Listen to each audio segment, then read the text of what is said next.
We back. Today you've got a milk dud head, and a pencil neck walked into a bar. What happens next? NSFW. That's what I say. NSFW. Yeah, exactly. Yeah, that should be a joke right there. I know that's got to be a joke somewhere. Mm-hmm. A milk dud head and a pencil neck walked into a bar. And the bartender. No, it's a joke to us at least. I mean, yeah. Well, it's funny. It's funny. If it's funny to us, I mean, come on. Mm-hmm. Who has the best sense of humor?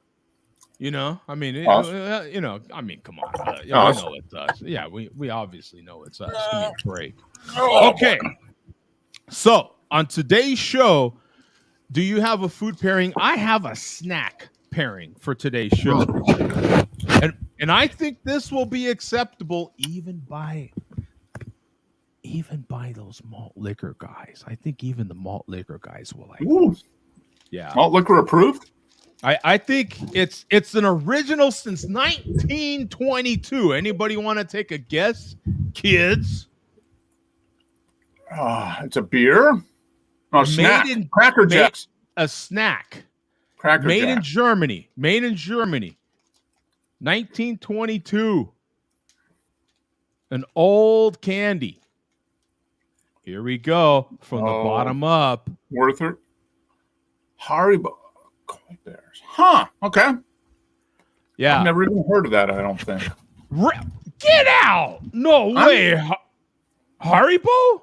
I don't think so. Are you serious? It's the original gummy bear. It's where gummies came from. Oh, look at that. Oh, wow. Okay. Yeah. I believe you. Oh, wow. That bokeh around. Oh, you're amazing. You like that? You're like beautiful now. This is the most beautiful. Well, more beautiful. More beautiful. Yeah, even more beautiful. So the boss is here. She's ready to try this drink that I have. Okay. Let's get right into it. We're getting Hold on. Hang on a second. Hang on. I've got to get my sound effects going here. For some reason, they're not working. Here we go. We are whipping out. Bang! Añejo tequila!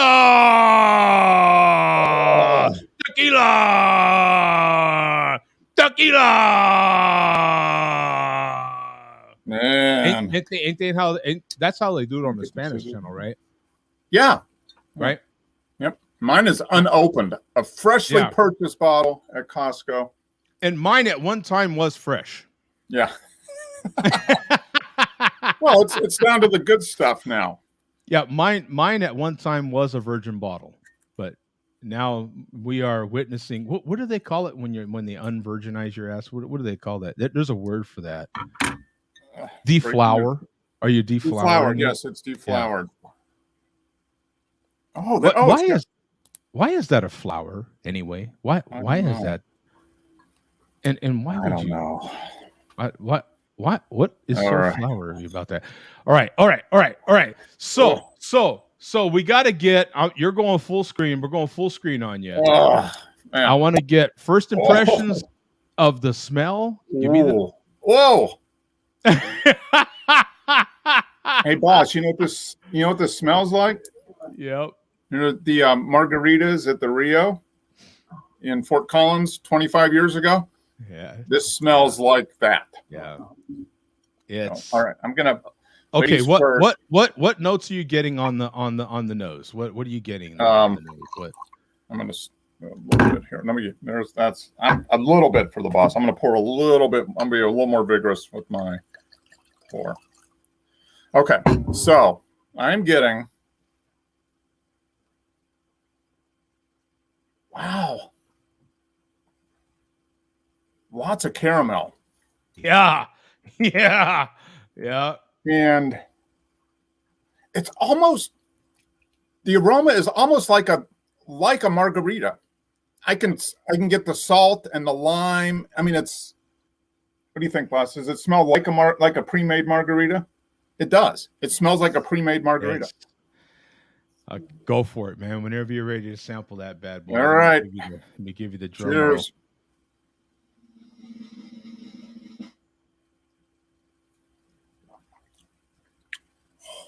roll. Wow. That is smooth. That is. What do you think, boss? The boss who doesn't like tequila at all. Is it better than your typical tequila? Yeah. Yeah. We got a yeah. Oh yeah. You don't need salt. She says you don't need salt. What I've been telling you. Yeah. It's you know what? That tequila, this añejo is just I don't even want to call it Pinky tequila out, anymore. Chairman. Pinky out. This is a pinky out tequila. It is snob worthy. It's a fantastic spirit. It's just screw tequila. Wow. Just take the word tequila out of it. Mm-hmm. Now you know what? I'll crush so much of it. No, I mean it's got caramel. It's got vanilla is in there. How often do you say that about tequila? You don't. Yeah, you don't. And it's got to be from the barrel. I mean, it's the I don't know. And you know what? I have since I first started having this particular añejo, I have had several at this point. Others, none of them come close. No, this none is. of them. I don't normally drink tequila because okay, I like it mixed. Mixes is good. You know, like margaritas and that type of stuff. But yeah, sure. Tequila straight that's never. Yeah. But this is a sipping. I could see sitting down here in the man cave listening to vinyl records and keep my pinky out and pretending I'm a snob and enjoying my sipping tequila. Yep. It is phenomenal stuff.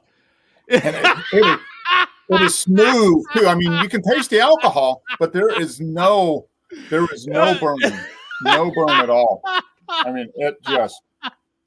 Now you understand why I've been hyping it so much. And by the way, this show brought to you by Kirkland Tequila. Yep. Coast to coast, baby. And yes, this was this is a liter, $21 at my Costco. Okay, so you paid even a little more, just a smidge more. I paid $21.99. $21.99. So it ended up being like $23 with tax. Yeah, so $23.50 with tax. Just like a smidge over $1 more. Not anything to bitch about. You were right about it $1. You were like $19.99. It was something like that. Yeah. Okay.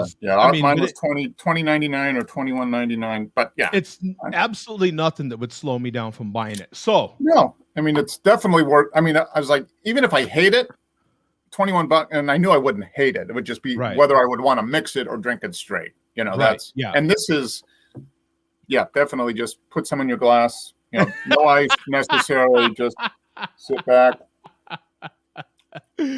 Yeah, Robert says, "Good God." Yeah, it is so.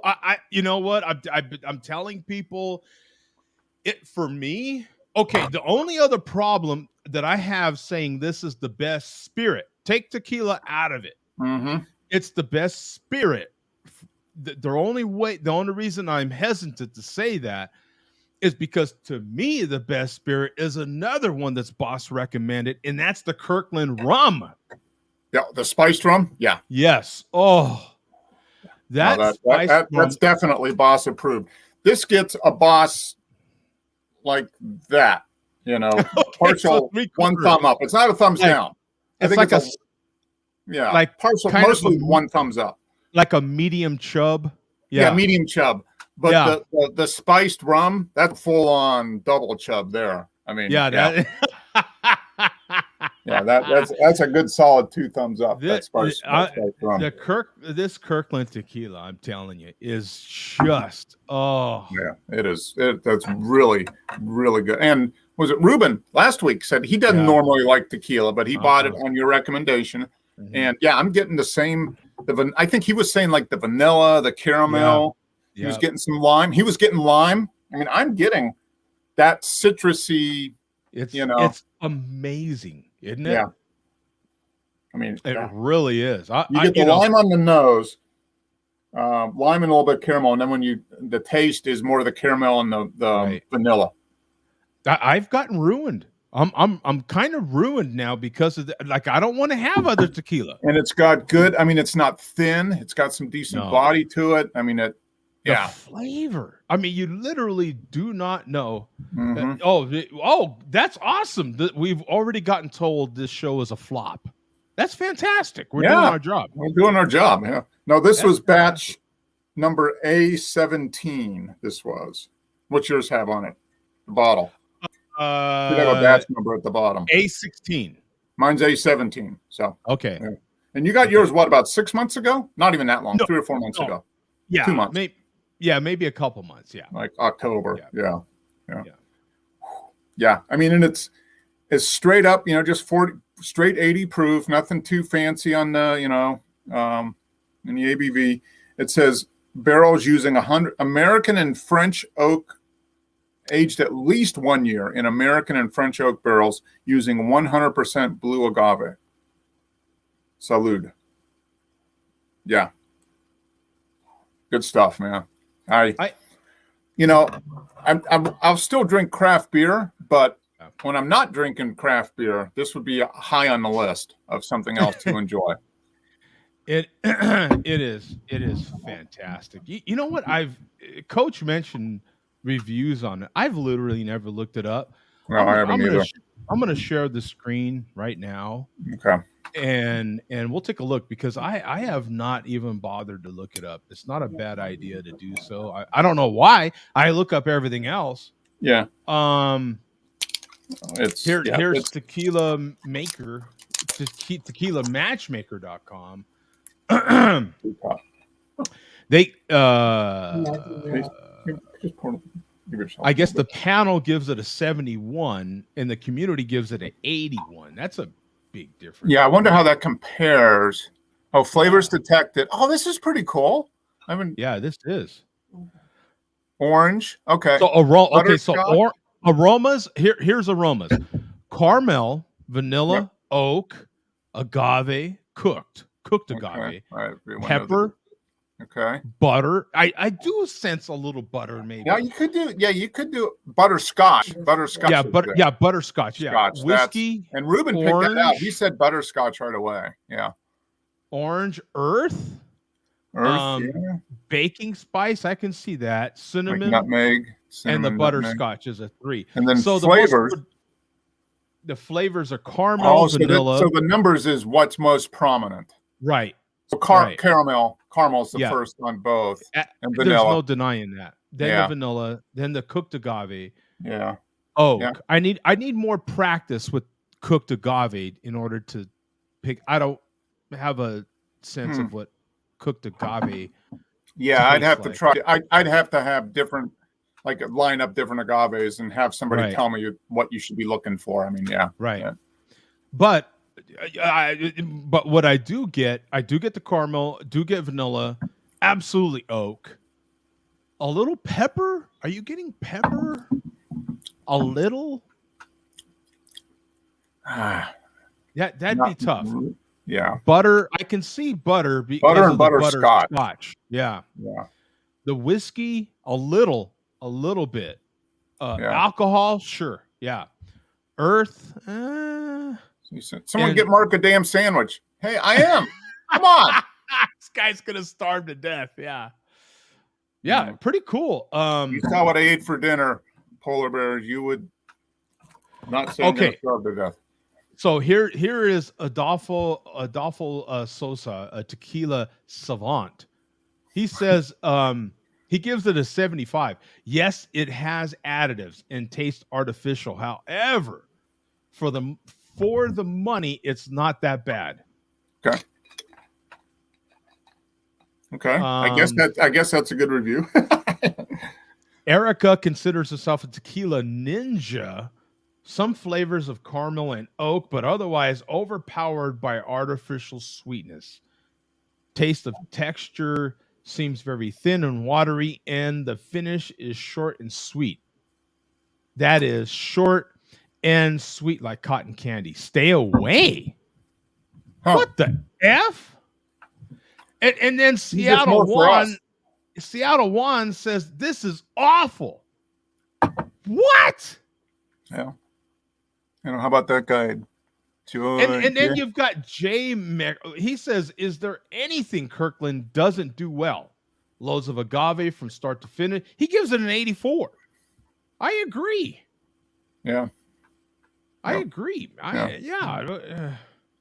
No, I mean, it's everybody's got a different thing. I think it's for someone, and maybe it's because I'm not. I'm definitely not a tequila aficionado. No, but no. This is a lot more drinkable than the standard shelf, well tequila that I've had most of the time. I agree with Charles Powers right here. He says, "Let me begin that for $21, this añejo is much better than a lot of $75 tequila in a smaller bottle. Aroma is almost bourbon-like. Taste is smooth, lots of vanilla and cooked agave. I did the sticky taste, and it passed. I'm not 100% convinced it's additive free, but at the price point, this tequila higher than most, in my opinion." Yeah, I agree with that. You've had more tequila than me, but I think compared to what I've typically had as straight tequila over the 50 plus years I've been on this earth, this is definitely the most drinkable. Yeah, this is the kind of tequila that you can drink by itself, and you don't need to mix it in order to use it. Right. So for an amateurs, for what do they call it? Casual. For your casual tequila drinkers, like I would consider myself extremely casual. Yep. This is it for me. I'm done. Like for me, this is my Bud Light, right? Yeah. You have your Bud Light drinkers or your I don't want to demean Bud Light drinkers by comparing them to malt liquor drinkers, but they are a step up from malt liquor. But they're just a smidge of a step up from a malt liquor drinker. But you know what I'm saying. The point is, this is it for me. That's my only tequila. For especially for the price, just solid. Yeah. The disrespect. Yeah, the disrespect. Yeah. Oh, what's this? Jody is wet paint drying. Well, he's still in the chat, so I guess he likes wet paint. He likes watching wet paint, obviously, right? Yeah, he likes watching that wet paint. Yeah, keep watching, son. Yeah, right. I'm like Jerry malt liquor dogs. Yeah. I'm like Jerry Jones here, man. Hey, any talk about share a beer is still talk about share a beer. That's right. That's what I'm talking about. Yeah. There we go. Oh, since we have someone here, I am going to crack open. Oh, well, first of all, that looks welcome, better. Bum. How you doing? Hey, Bum. Thank you. If you would have told me an hour ago that I would be on here doing this right now, I would not have believed it. And yet here you are. Look at that. He is in a scramble to get ready for the show, and he's still beautiful. Gorgeous, I might say. He's still well kept. I would have been on earlier, but I had to get into makeup. That takes time. And yeah, he's absolutely stunningly beautiful. Look at this. Yeah. Look at this handsome man. Bum made bail. He's here.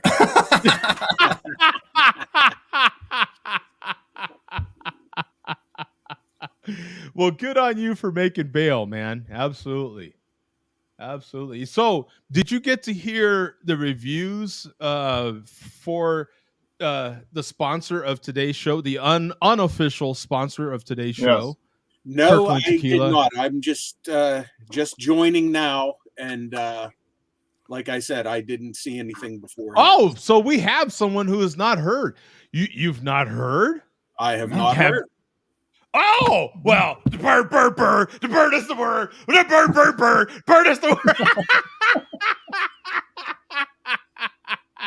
That's another Family Guy, thing. In case you guys aren't familiar with Family. Yep. Family Guy is an animated series that has been on TV for decades now.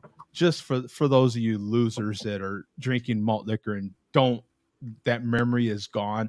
Short-term memory is the thing that goes first, isn't it? Or is it long-term memory? Yeah, I think so. Yeah, both memories. Just memory. memory. A memory and yeah. Oh, and now I'm a sellout to the race. I am a sellout to the white race. Hey, if you're gonna sell out, at least sell out for big money. Yeah. Wait a minute. How do you think you're gonna afford that green screen and those giant beer cans in the background? Did you exactly? Now, Mark ran a race recently. Did I sell out to that race, or was it another race? Mm-hmm. Oh, you sell out to all the races I run. I sell out to all the races. It's all about the race with me. Yeah. It's all about the race. Yeah. Speaking of races, we did have someone who is near and dear to my heart pass away recently. Al Unser Sr. Al Unser Sr., if you're any sort of race fan, he passed away this week. And living in Albuquerque for 23 years, the Unsers are a huge family in Albuquerque. Yeah, they've been there a long time. Yeah. So 209 says dark race is awful. Yeah. Wait. Jody, what? Jody with the fresh 15-year-old Family Guy reference. Well, it's some things are timeless. It's a timeless reference, right? Yeah. Did he not? You know what? You know what's funny is at a minimum he chuckled a little bit. He went, "That okay? I get it." Right? He did that. I could have swore I even heard him do it. See, look at that. He put up a smiley face emoji right there with a little sweat because he knows he was sweating that out. He actually did do that. Yeah, Jody follows NASCAR. That's what a race fan he is because that was Indy. That was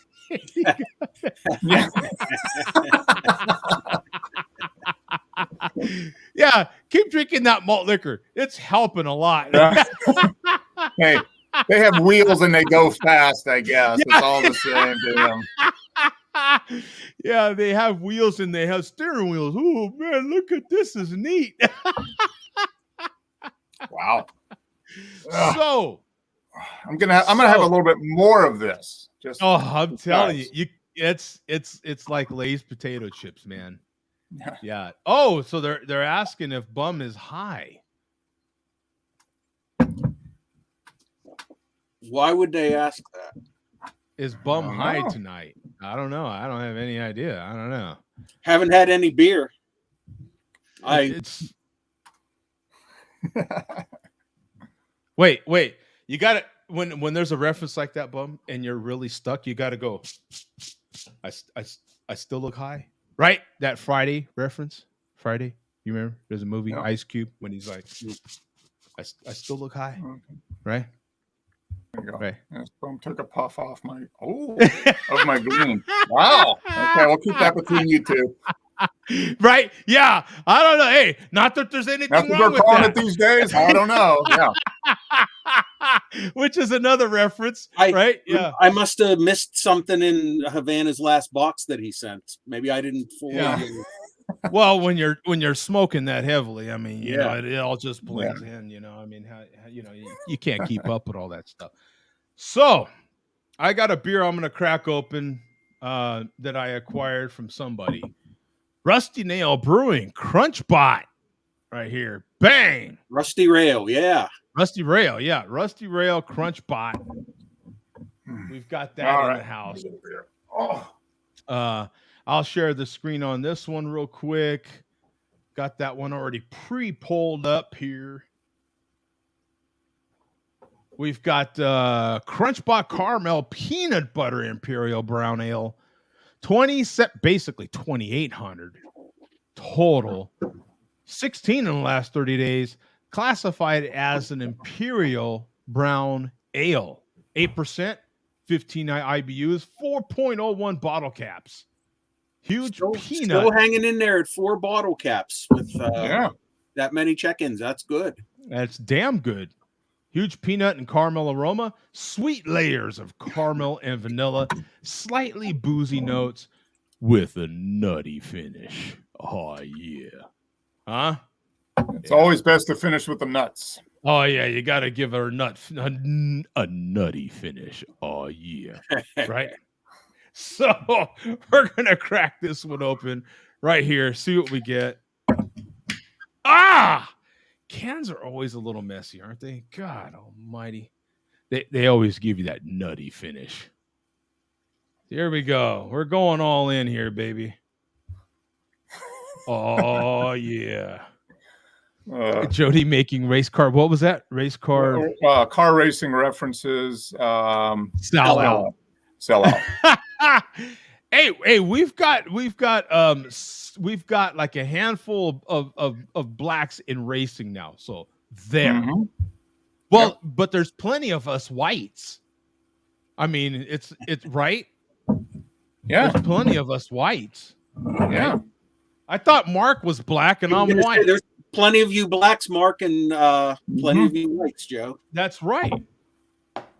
That's right. Yep. So I got to get the beer selfie here real quick. Let me get that out of the way because the beer will get pretty pissed off if I don't get this done. I've seen it happen before and it was not pretty. Matter of fact, it was pretty awful. So, here we go. It's got actually, you know what? The color kind of compares to what, kids? Kirkland tequila.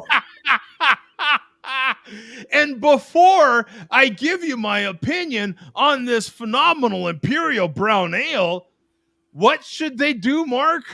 Should smash that like button. Click the bell for notifications when we drink more tequila, and subscribe and share it amongst your friends. That really helps the channel out. Exactly. And visit our merch store. And visit our merch store. Absolutely. Brand new Joe D no charge t-shirts now in stock. Now in stock. Woo! They were on back order, the supply chain issues and everything. Man, we had to go through a lot of hoops to get them shirts. We're coming out. It's going to be next week. Check our merch. We're going to have this share beer brought to you by Kirkland. Now, Bum, have you had this? Oh yeah, that's why I sent it to you guys because I was like, you guys got to try it. That's very good. Yeah, wow. I had mine a few months ago. I think. Yeah, good stuff. Oh, I love Rusty Rail Brewing. They're one of my favorites. Man, that I'm gonna get the obvious out of the way. Okay, that way we can get past it and move on to other. But you do get that nice nutty finish right off. You know what I'm saying? It's there. You get it. You get nuts on the nose. That's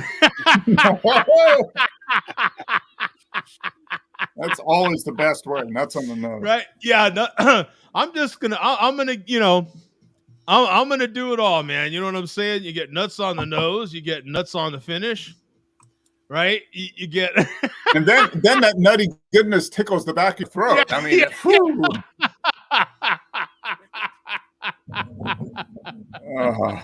right? Yeah, it just keeps on giving. No, this is absolutely. It's definitely thin. Okay, you can see that in the body. What? Yeah. What happened? Oh, you maybe it was my end. You went offline for just a second when you were talking about nuts. Yeah, but maybe. Oh, and then I went off. Yeah. Well, then you came back. Yeah. That's well. See that happens. When you have a big enough nut, I mean. Yeah. you kind of sometimes almost pass out a little bit, no? Like you're like, whoa, and then See, Moeller's dreaming of unicorns and rainbows right now, I think. yeah, that made Moeller go into like I think he's he just, you know, he's really for Moeller. Actually, my malt liquor that I have is one that Moeller gave me. Oh, there we go. This is really good. It is. It's different. It's sweet, but not too sweet at all. Not overly sweet in the least bit. Only half of Havana watches NASCAR. That's hilarious. That's hilarious. That was pretty good. I got to give it to him. You know what I'm saying? That was every once in a while they get one in, right? Kind of like this one. Yeah. Well, speaking of nuts, I'm gonna have almond milk stout. Okay, Mark. Sweetwater. It's not coming through. Yeah, it's not coming through. It's got to come with the main audio. Oh, it's not? No. Oh. Coming through. Oh, I don't have the right. I don't. I'm sorry. My apologies. I was playing all this phenomenal sound, and you weren't even hearing any of it. Okay, here we go. Do us all fucking favor, Mark. Let's fucking end it. There we go. Oh, man. There's the goal. I love you too, Chairman. Now I got to fuck you though to the Sharab. I got to go through all fuck the you, sounds. Fucking Abdullah. I got to go through them all. Okay, here we go. I got to play this again. Hey, Bum, welcome back to the show. Here he is. See, now I got to go. Yeah, I didn't know that I got around to clap the first time around. Yeah. So we gave you the clap, and then and then some of that, and then looking at all the clap. Yeah, I missed all that.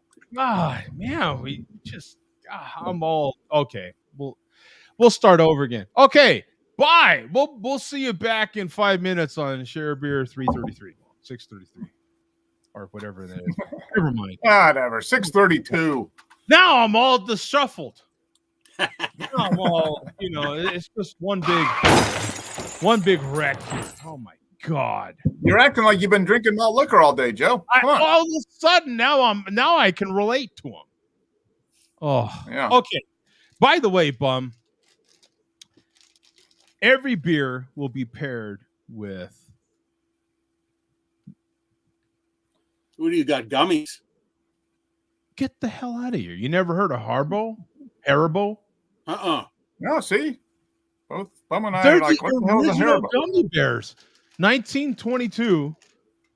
The cat that I forget his name now, but he invented them. They're out of Germany. Wow. You guys don't know about that? That's where gummies come from, is this cat. You got gummies, Joe. How many milligrams are those? Yeah. 227 grams. Whoa. Yeah. 227 grams of gummies. Yeah. Yeah, I'm having a hard. This is like, these are world famous. Pozole. He's eating pozole? Get out of here. Good stuff. Where did he get pozole? I don't think he knows what pozole is. I don't believe him. We've seen Jay's food porn on here in the past. He hasn't made any for a while. Yeah. I get the impression he does enjoy his food. Yeah. I think he enjoys making it as much as he does eating it on his videos. Yeah, pozole. I'm definitely a pozole guy. Yeah, Mark, pozole or menudo? Pozole. Yeah, I'm a pozole guy. Yeah, I'm not much for tripe. Yeah, I've had menudo, good menudo, but it's just the texture of tripe is just not. Yeah. Have you had pozole and menudo, Bum? Neither. Yes. Oh, I thought you said bum. I've had. Yeah. Yeah, I've had neither. Okay, I didn't think so. So I didn't. Yeah, Pozole. Given the two, good menudo is well-made menudo is good, but well-made Pozole is I like that better. Yeah. Yeah, I am definitely Menudos, as we call it, menudos. Menudos. Yeah, Yeah. I take all the. You just got to think of the cow and you just got to think of the tripe as noodles. Yeah, that's basically. I take all that stuff out. Actually, when I'll have menudo, but I'll take it all out. Yeah, you know what I'm saying. So it's basically Pozole.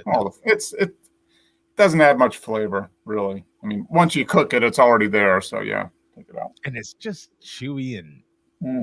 Yeah. I'm good. Trying to quit. Yeah. Try deep fried colostomy bags. Oh God. Well, that's something horrifying. I can't. I don't have an air fryer, so I can't do those. I'm sorry. Oh, there you go. I like it. There we go. Now that I have my sound, and I know that I have my sound back, I can throw it all in there. Oh, what is this? Bum needs to drink a Max Ice. I got one. I have one. I have two actually. I will not be drinking that tonight. I am not even in. How can we put this? I'm not even physically prepared to drink a good beer tonight. I'm going to be really pushing it, drinking my malt liquor tonight. This is really going to be pushing it. What's the routine for getting prepared for drinking a beer there, Bum? What you want to let us know on the routine? Well, for me to get prepared is to go a long period before that without drinking. And that long period of time is not long enough today. Not enough time has passed yet. But the show must go on. I'm doing this for the show. I appreciate you, Bum. Absolutely appreciate you. Yeah, 100% appreciate you. Yeah. So, real quick, do we have anything from Billy D today? Yeah, we do. We like I said, we scrambled at the last minute to assemble. And Billy D is the man. He really is. He's just always prepared, man. Always. And with that, we'll bring him in there. Oh, yeah. There we go. Mad Scramble, still sexy as hell. Handsome smile. Always ready. And it lights up again.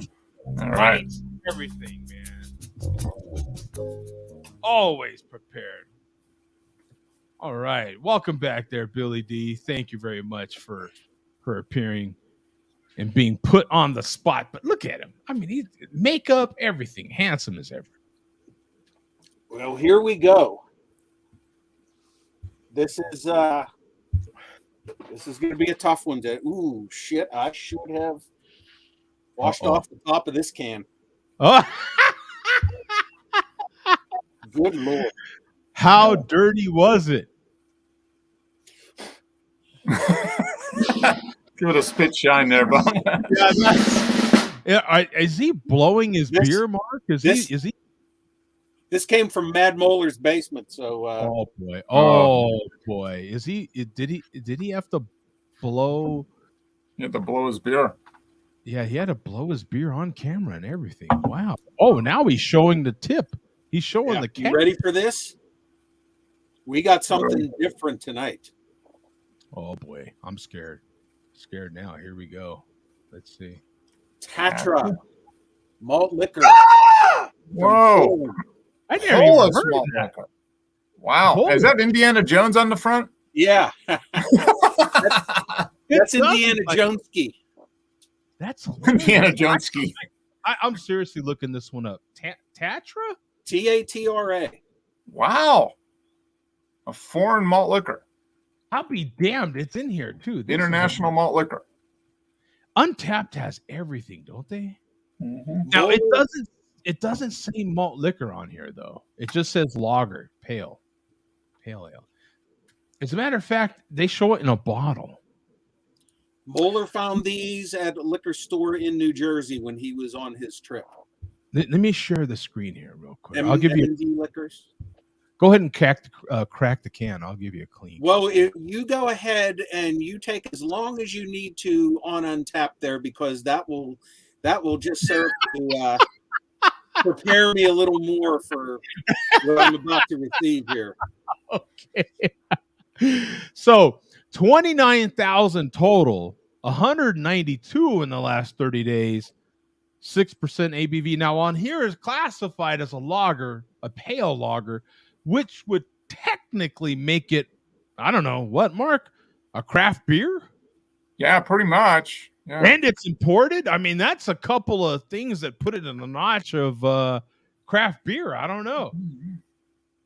It 6% ABV, no IBUs, 2.93 bottle caps. That's got to be the highest solid, rated. One of the higher end. That's let me see. Look at this. We've got all. This is. I don't see any of them that say yours says malt liquor. Yeah, those might be. This is all foreign. I was going to say, yeah, they foreign labels probably don't say it. So the exported must say malt liquor. Probably. Well, that's a dark can. Yeah. I wonder if there's another listing. Let me look that up. I don't know. That looks like it's correct. It's the logo and it's just the name Tatra. There's no other name, so yeah. That's let me go by the brewery and see what. I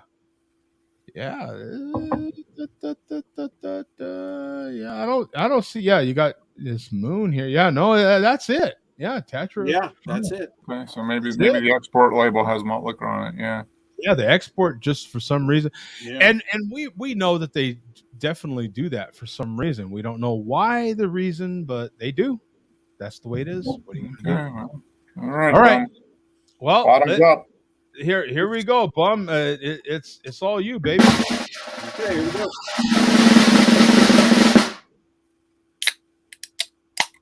Ooh, solid can crack.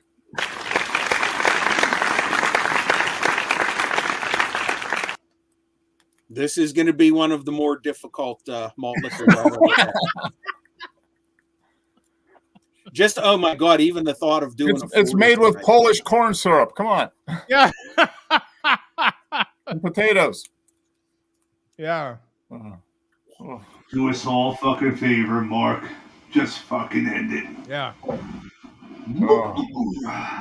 Except Bum. Yeah. Yeah, another thing that Bummer Fred, whatever your freaking name is, bum. Okay. I was going to. It was between that and the other 16-ounce can that Moeller gave me, which was Country Club. I think I should have gone with the Country Club. You have to drink that eventually. Yeah. So this is the highest rated malt liquor. I would have to assume off the top of the head. This is the highest rated malt liquor. Man. And no bueno on this one, huh? This one's a definite. Does this get a soft chub, medium chub, just a full blown? I mean, what are we getting here? Yeah, no reaction at all. Have to take a blue pill to achieve any kind of chub with this. The chubless beer. Yeah, the chubless beer. Yeah, you definitely got to take a blue pill with that bad boy. Yeah. So, whew, man. So we're going to get to the report here. All right. First of all, we the first couple items here kind of fall. You know how we sometimes have a theme, and tonight's theme for these first few items is prematurely jumping the gun here. First of all, remember last week we played Jay Vega and he made the reference to Fat Joe. I think it was Havana in the chat said he was referring to Fat Joe the rapper. Oh, And, yeah, we do now have official confirmation that he was referring to the rapper, the other Fat Joe. well, this is the only Fat Joe that he knows, you know. But so he was not referring to you, Joe. I thought maybe he was making a show reference, but we jumped the gun prematurely on that. I don't know if we did. Well, I did. I think he was doing some backpedaling. I think he watched the show and started walking it back a little bit. What do you think, Mark? I don't know. It seems like maybe a frail, and I know about frail being pencil neck, frail attempt to kind of come back into the fold a little bit, you know. Yeah. I don't know. He's obviously struggling right now. He's got some issues, so he's trying to work through them as best he can. So, yeah, it's a little suspect. I'm not going to fault the man. You know. It's a little suspect to me if you ask me. I mean, you know. Yeah. The mask was a little tight that day, and I don't know. So, our next item, and you talk about jumping the gun here. I don't know if you guys heard the sad news this week that we had. What sad news did we not hear? Regarding the McRib? Have you heard? Oh, no. McRib season is over. No way. They had its 6-week run, basically. Yeah. Remember what we were talking about last week? And the chairman When did it end? this week sometime. I'm getting on my McDonald's app right now, and I'm going to verify. See if you can order a McRib. Yeah. Oh, my God. This is horrible news. So, obviously, there's no 200 McRibs this year. Oh, I can still order a McRib right now. Bam! Really? Yes, sir. Well, it's no longer McRib season in Pennsylvania. Boom! All right, I'm checking Georgia right now. Yeah, I can still order a McRib right now. And Mark also has his McRib. I'm checking right now. I am loading up. We're going to verify this. I think this is some. So the chairman must just be devastated. I mean, he's got to be devastated. He's going to have to take a road trip to Ohio is what he's going to have to do. Well, you will see in a second, Mark, that he's kind of devastated. Matter of fact, I could have my McRib delivered while the show's in play. If I really wanted to. I'm not. But, I mean, if I really wanted to.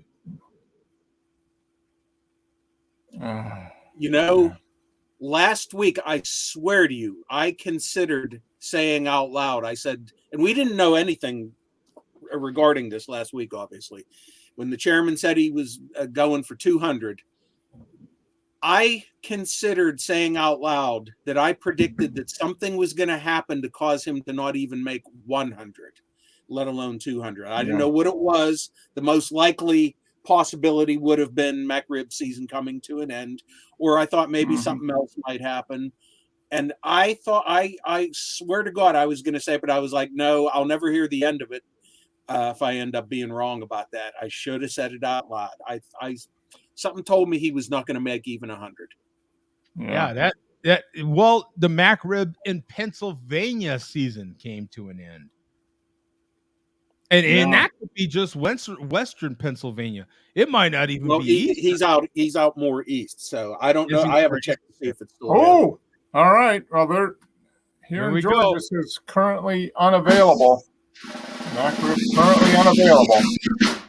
Oh, man. Okay. You know what? Okay. Before we go to the video, let's share the screen. Let's go to the official McRib website and take a look for ourselves right now. Let's see if McDonald's themselves. I feel something's missing out of my life. I only had one McRib this year. Oh no. Hell, I had a McRib this past week. That's what's kind of funny. I had no idea. You know why? Because, and you know what's funny is Arizona, we didn't have Mac ribs forever. Happy holidays from McDonald's. Here it is. Let's see the deal. Okay, let's go. Let's see. Here's our menu. Burgers. Let's see. No Mac rib. No Mac rib on here. That's burgers. Chicken and sandwiches. No Mac rib. It's been removed. Yeah. Check back next year. So overall, I can still order one though. That's hilarious. So in my immediate area, I can order a Mac rib. So I might right after the show have to go get several Mac rib. Maybe I can pass the chairman. I was going to say maybe you can FedEx a couple to the chairman. What do you think I should charge for said Mac ribs there, Mark? What do you think? I charge $4. Oh, wait a minute. Is this an NFT? Should I NFT him a Mac rib? Yeah. You can have Mac ribs all the time. Right? There's some kind of profit to be made here from Mac ribs. Since they're still available in my area, I could freeze them. What do they call that when they individually freeze the stuff? Individually quick frozen. Quick frozen. And you could send a giant bag of Mac ribs and it would come out, like when you get like frozen vegetables and each kernel of corn is frozen individually. Yeah. You could have like a big giant bag of Mac ribs and each one would be individually frozen. So he could just dump out as many as he wanted for the day and thaw them out. I could charge him twice as much. Right? Yeah. He's already paying. What's he paying? $8 a Mac rib? What's he paying? Something. He was paying over $5 a Mac rib, I think. Yeah. So I could easily, you charge him $8, $9 a Mac rib. He wouldn't know the difference, and I could seal them and everything. Put them in individual little bags and seal them. And Mark bought one. Yeah, he's still trying to swallow it. Yeah, it takes a while. You have to make an appointment and everything. Yeah. Yeah. Well, that is sad news. That's sad news. So does he have a video posted about how he's dealing with that? How he's handling it? Yes, he does. This is weird. Now look at this. I have to share the screen with you again because this is kind of awkward. It's showing me for some reason all the McDonald's in Georgia. Yeah. Okay. Google's following a little too closely, and they're following the wrong person. Yeah. Well, see, they think I'm white. Yeah. So then that's it. Yeah. Warner Robbins. Wow. Yeah. That's hilarious. Yeah. I mean, that's like 25 miles away from me. So I can go. See, so what are they doing here? Let me put in Phoenix because this is crazy. So why are they now? Let's see. Let me there's a bunch there. Yeah. Let me put in Phoenix here. Let's continue. Yeah, I'm leaving. Okay, so now let's see the menu.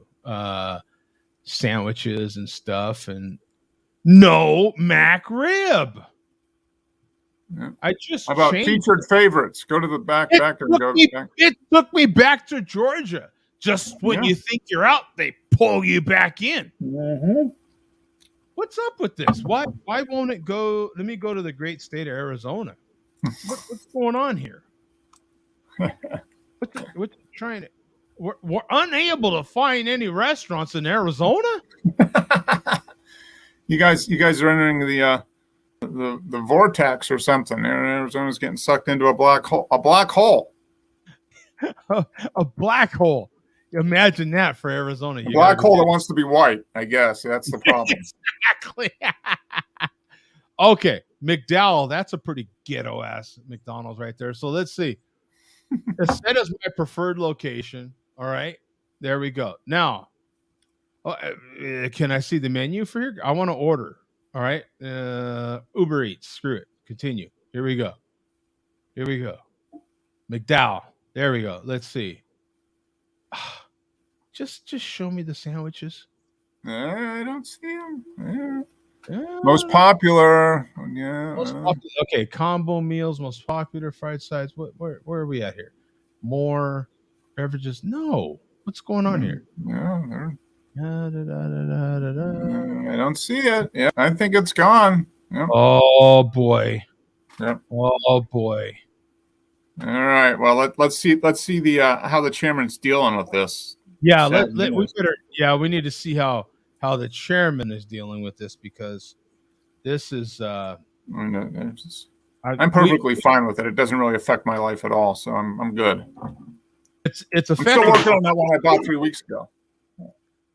So let's see. He's got his lips wrapped around something here. Yeah. So I don't know. You were asking, Mark, is he devastated? As you can see, he's mech devastated, except that actually, if you read what he typed, he's mech devastated. Divested? Okay, so spelling wasn't his strong suit. Yeah, kind of left out a few letters there, but I think we get his point. He's Devasted. Devasted. Yeah. So no, wait. He's still he spelled it right. He spelled it wrong twice. Because that should have been Mac Devasted. Yeah, Mac Devasted. Yeah.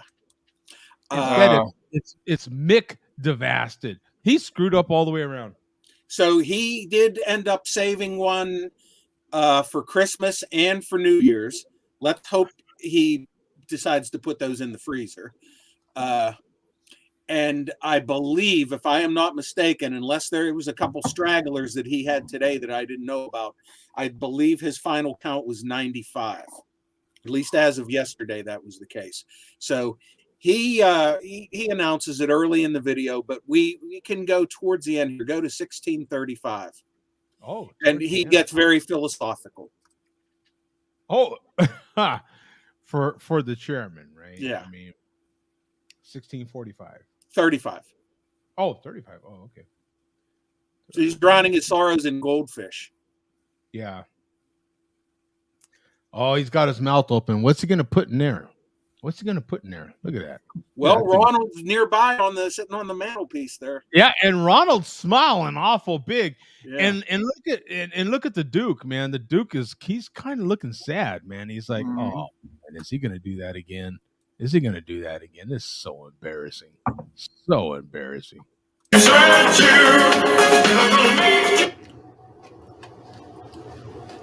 The big tears are flowing. Wait, did he say Mick Tears? Yes. Mick Tears. Again, a mispronunciation by Trent. He should say Mac Tears. Right? He cannot stay consistent, Mark, with his own terminology. Yeah, well, he's once again, craft beer helping out malt liquor once again, because hello, who has the intelligence here? I don't know.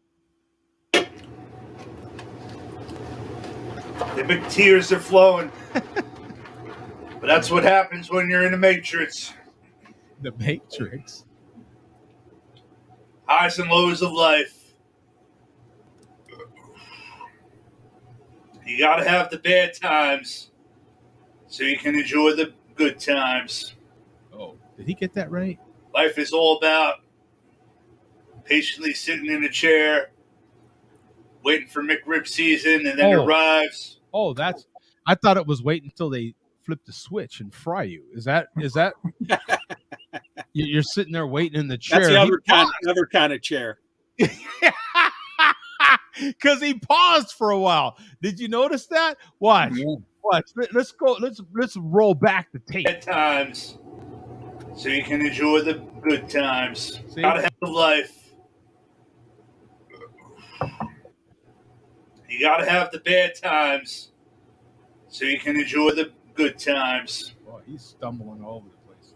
Life is all about patiently sitting in a chair. See? He paused. Like, you're just sitting in there waiting for them to flip the switch is what he was thinking. I just well, now you're moving on to KFC, because if you're sitting in that kind of chair, you can choose between regular and extra crispy. That's true. So you can enjoy the good times.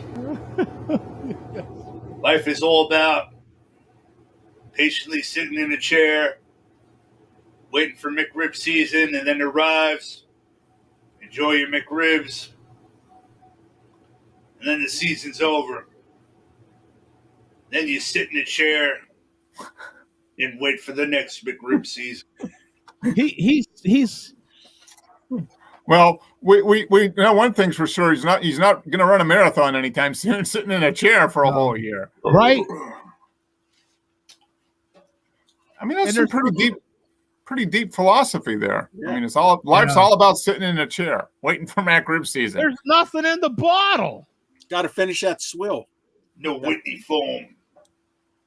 Oh, Stay dead, dwarf. Oh, so he skipped over dwarf. Stay dead, dwarf.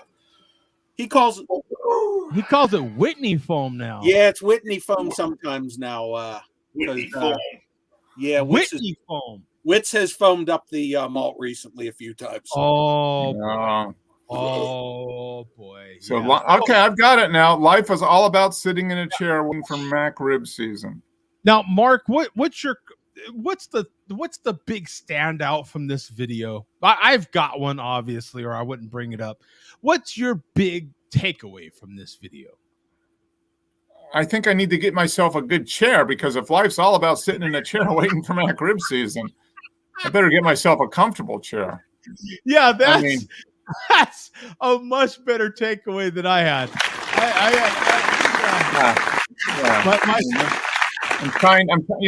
That's some pretty. I mean, I have to think about that. Some pretty deep philosophy there. Now, the question is, what does the chair? Does it really represent a chair, or does it represent some other aspect of life? Yeah. Okay. Yeah. Does the chair represent? Right. I don't know. I'm gonna think about Is it? Was he an English major? I mean, do we need to go deeper into this? Is this? We know he wasn't an English major. We know he's not that. He's not that. I think it's just would be natural that he's making a philosophical reference to a chair because he is the chairman. Yeah, that's true. Sitting in the chair. My big takeaway from this video was he literally did not say Mac anything. He said Mick. And that's just not consistent. Well, I think what that's revealing is, because he always talks about Mac ribs, right? Yes. But technically it's McDonald's, MC Donald's. So I think by going with Mick instead of Mac, he is purging the Mac rib from his memory bank. He doesn't want to deal with. He's mad at Mac rib, so he's just going to call it McRib and McDonald's. Yeah, that's what he's dealing with his anger. That's deep. Yeah, maybe. Well, he had to sit in the chair to think of that. So I mean, that's all. And I'm going to sit in my chair here and enjoy my almond milk stout. Now, Bum, if in the next video he gives Pencil Neck some, are you okay? You having a stroke? He's having Tatra. It's the Chatra wanting to go back in the can is what's happening there. Yeah. What goes down must go up. Yeah. It works, right? Yeah, what goes down might come up. Yeah, exactly. So what do we got here next, my friend? Okay, coming up next here is Lootbag Jerry, aka that Cody Jinx hat guy, who is with us in the chat tonight.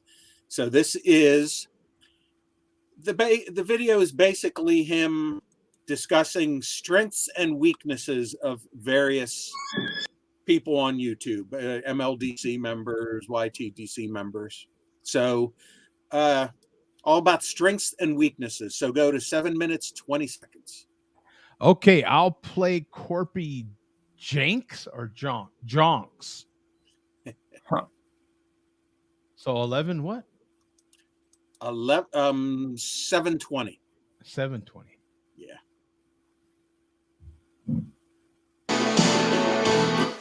Then you've got the Share a Beer show Oh boy.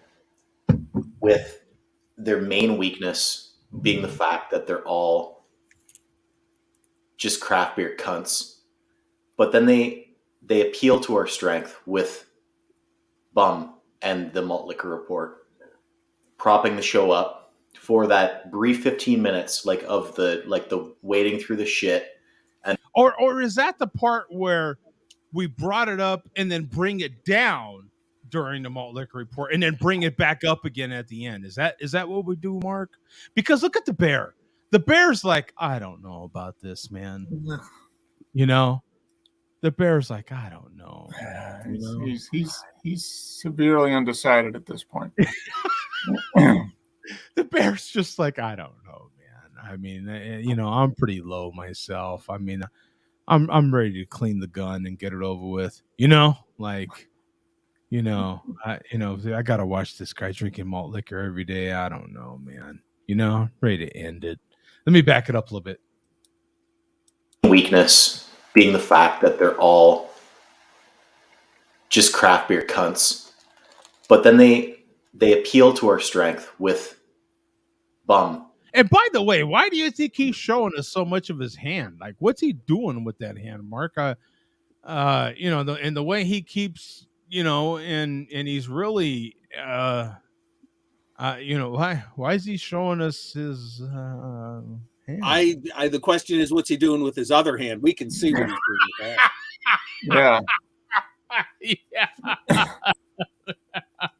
And the Malt Liquor Report, propping the show up for that brief 15 minutes, of the wading through the shit, and then there's that spike of activity of, talking about delicious beverages that are nutritious. Farkles. No charge. Not saying no charge. Thank you very much.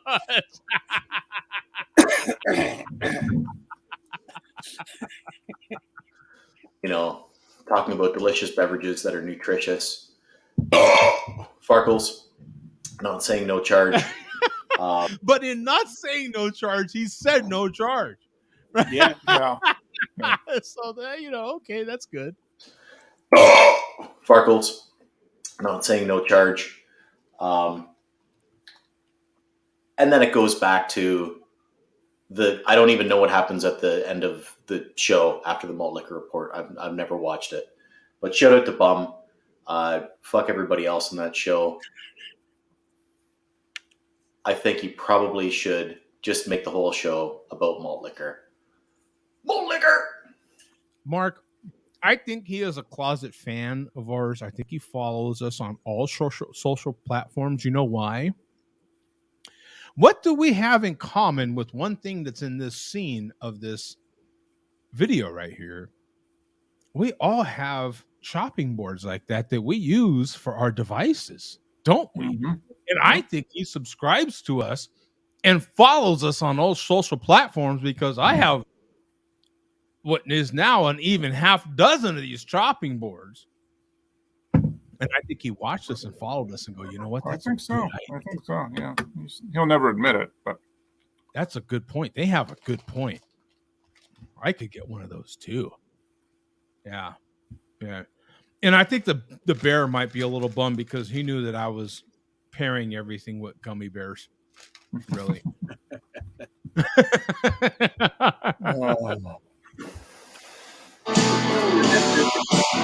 Okay. So from there, we're going to move on to an old friend of ours who was with us last week. Oh. Always good to see him. Yeah. He's not too active lately. No. There we are. We know who this guy is. And we know he likes putting nice long brown ones in his mouth. Now, this is Mr. Rayner as Mr. Rogers, which, as you know, he's many different characters, Foamy Face and many others. This time around, he is making his occasional appearance as Mr. Rogers. So go to 5 minutes, 25 seconds. He does a damn good job doing the Mr. Rogers stuff. I got to admit. Yeah, he does. He's pretty good, right? Does he make a comment on me laughing in this video?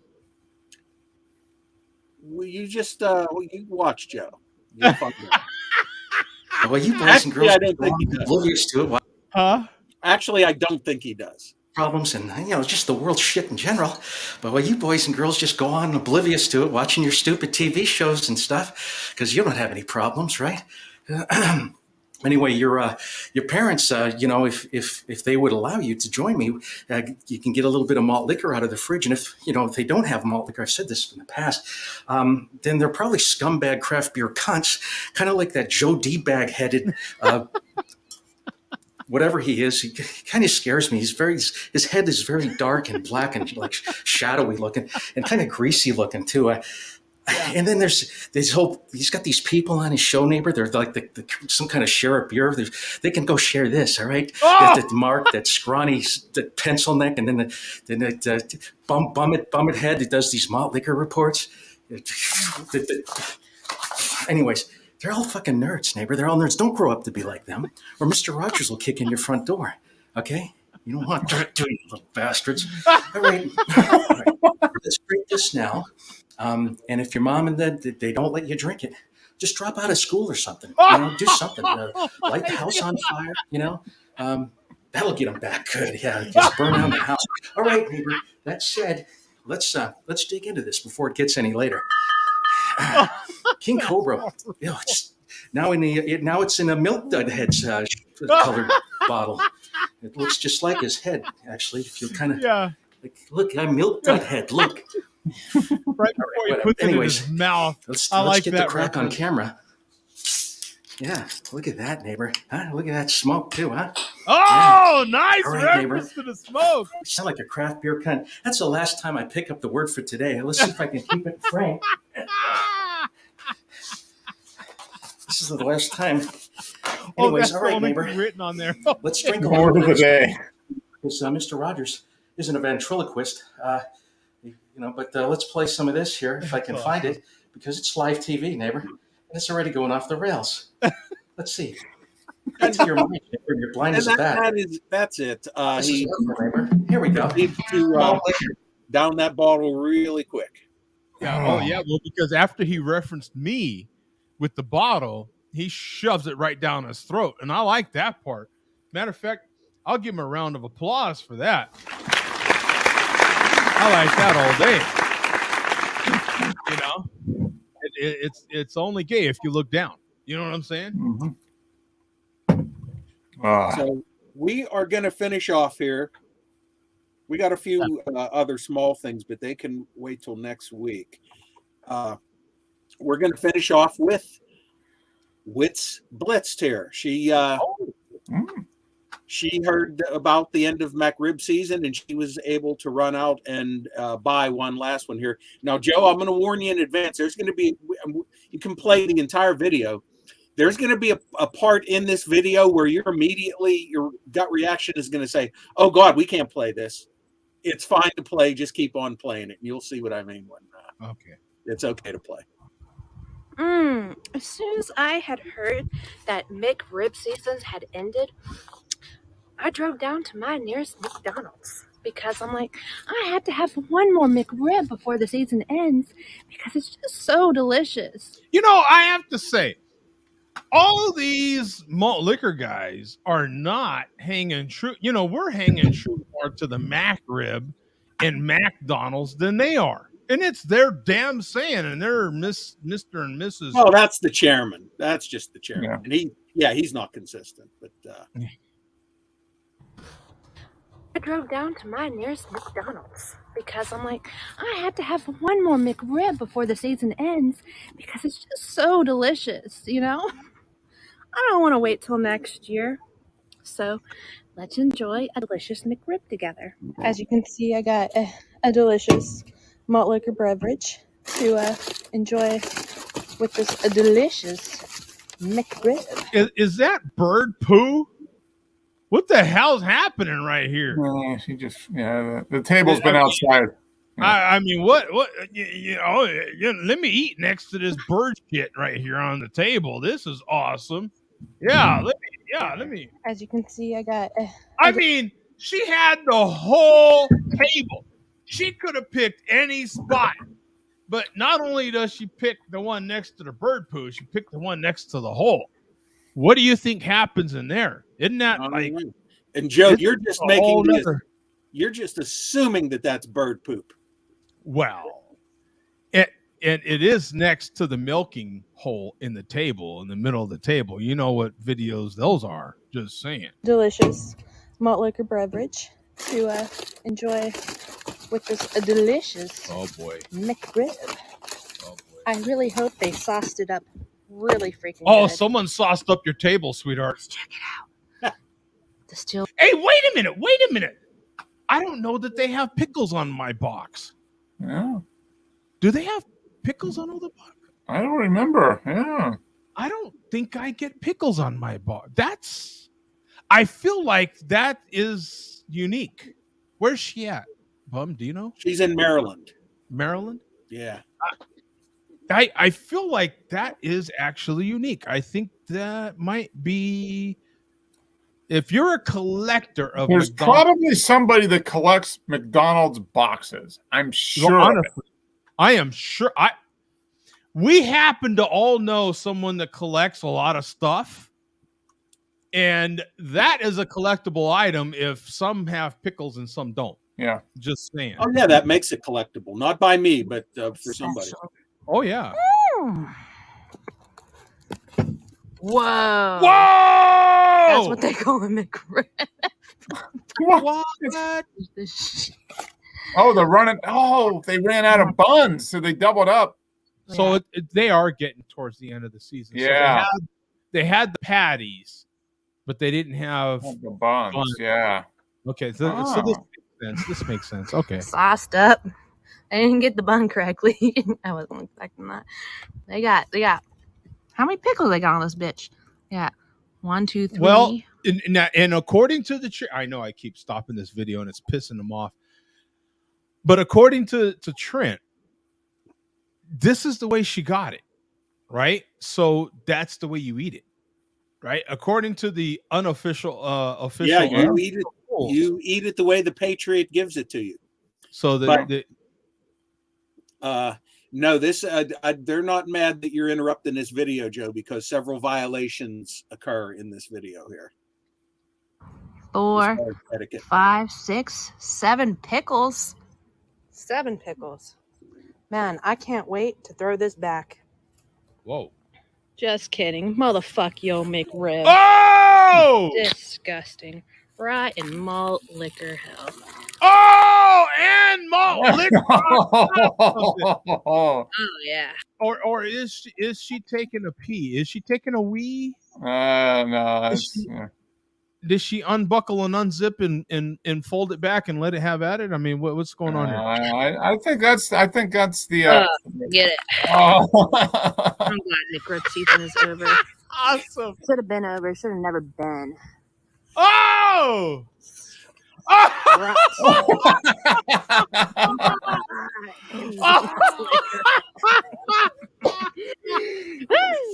Gotta give it to her. That was good. Yeah, that was pretty good. That was well done, man. Yeah. So needless to say, she has not endeared herself to many people there. I'll give her a round of applause. That was solid. That was solid. Yeah, I'll give her a round of applause. That was a good video. Yeah, I think so. You know? Yeah. Well, that was pretty damn good, Bum, for last minute. And so has the Strata. Tetra, yeah. It is gone. It is gone, and I think it's going to stay gone. I wonder if we're saying that right. I wonder if it's Tetra. So I'm assuming I feel like you have to say it with Russian accent. Tetra. Right? I don't know. Is that 24? That was a 24 ounce? This, thank God it was not. It was a 16. 16. Yeah, the 500 milliliter can. And okay, yeah. I am now looking forward to having anything that is not this. Right. Well, thank you, Billy D. We appreciate it. Thanks to Matt Mueller, I think, for this tap room. It's a unique can, at least. Oh yeah. And that is the number 51 for the year. So. On your way out, give us the best Russian accent for that beer. I'm not going to attempt to do that, Joe. I'll leave that up to you. You want to sprain your tongue or something? Mark, can you give us a Russian accent for that beer? Let's see. I can try. No, I can't. Yeah, I mean, it's a Polish beer, but we can maybe. Yeah, it's all Russian. I'll give it a try. I should be thrown in gulag for drinking this beer. That's pretty good.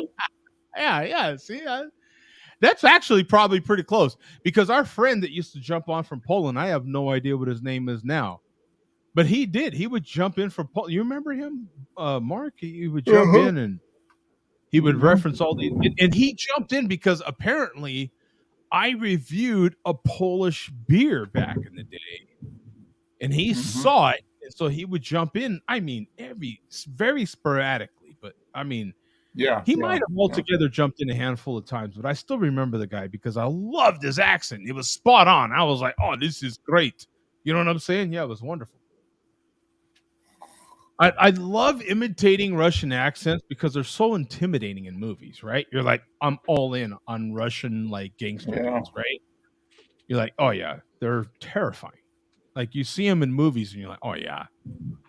I have no need to. And I give Neri a Russian accent. He's nowhere near Russian. Yeah. And I'm like, oh, yeah, Neri. I'm shaking in my boots. And it's the only accent I know. Poor Neri, man. You know, I've always given him a Russian accent. And he just kind of laughs at it. You know, especially when he's getting his troubadour. He gets his troubadour for like 50 cents, which pisses me off. Mm-hmm. Right? He probably brews it. He's probably the brewer. He probably secretly brews it. Yeah. Well, he is some kind of fancy engineer. I mean, he makes gobs of cash. But to him, it's probably 50 cents. It's our $5 a beer is 50 cents to him. He's like, I laugh at you Americans. Spending go to bed, Jody.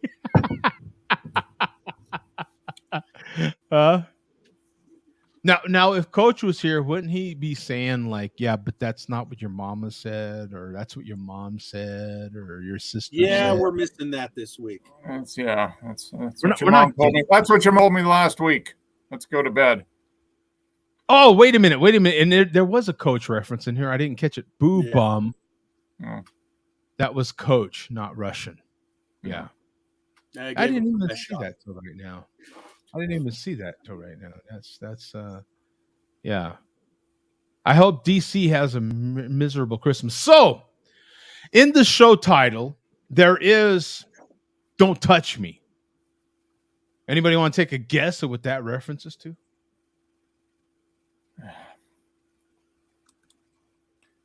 Does it have anything to do with manspreading? No, actually, but that would have been pretty good. I should have thought that one through. I didn't think that one all the way through. But no, it has to do with food. I know people, and the minute I met, that's why I got that reaction from Bum. Bum, tell us about food touching. I mean, I'm way, way better than when I was a kid.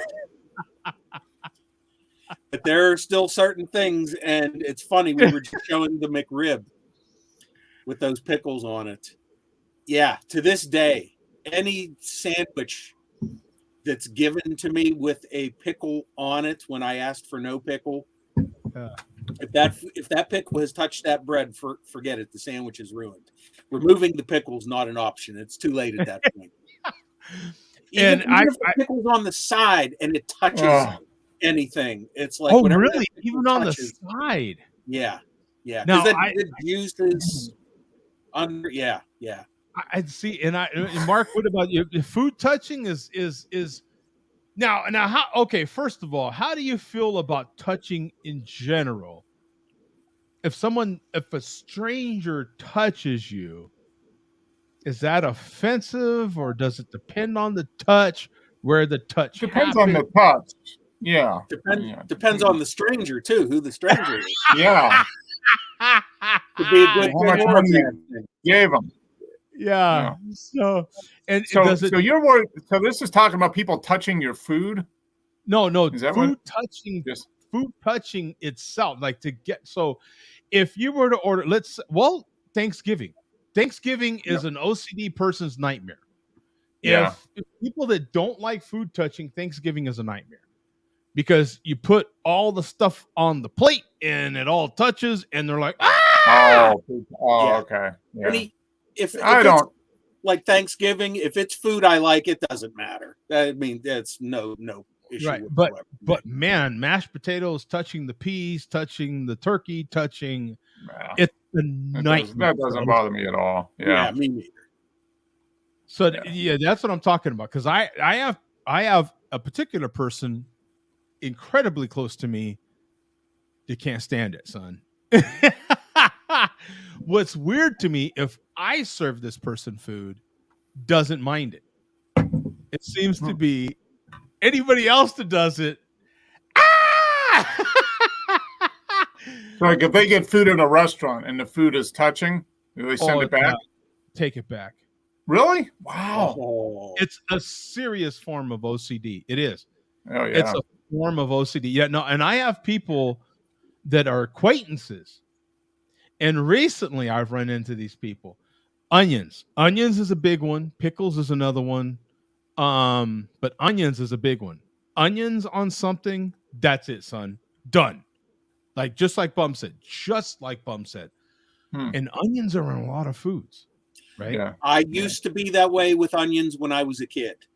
Yeah, I could not stand onions when I was a kid. The smell of them, the sight of them, probably would have made me throw up. Yeah, I had an onionless childhood. Or so he thought. Now, Yeah. I had a person in a past life, in a previous life, and you guys know what that reference is when I say that.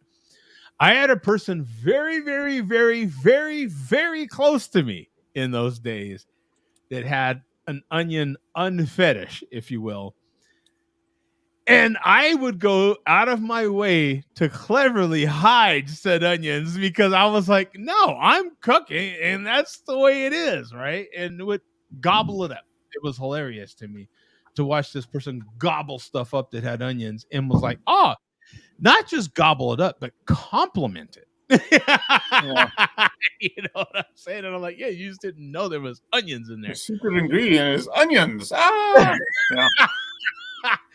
But I run into these people all the time. Do you not run into these people, Mark, or you just don't run into many people at all? So you're not. No, well, I can't run because I'm frail. I might fall apart. Or I have to be very careful. But right, yeah, well, yeah. But right. no, I'm. If your food touched, you'd fall apart. You're too frail. Yeah, the effort to separate it. I mean, that's why I don't care. Because the effort to separate, I might shatter a bone or something. So I just eat, whatever it is, I eat it. Yeah, well, see, no, I haven't had anybody. I'm trying to think.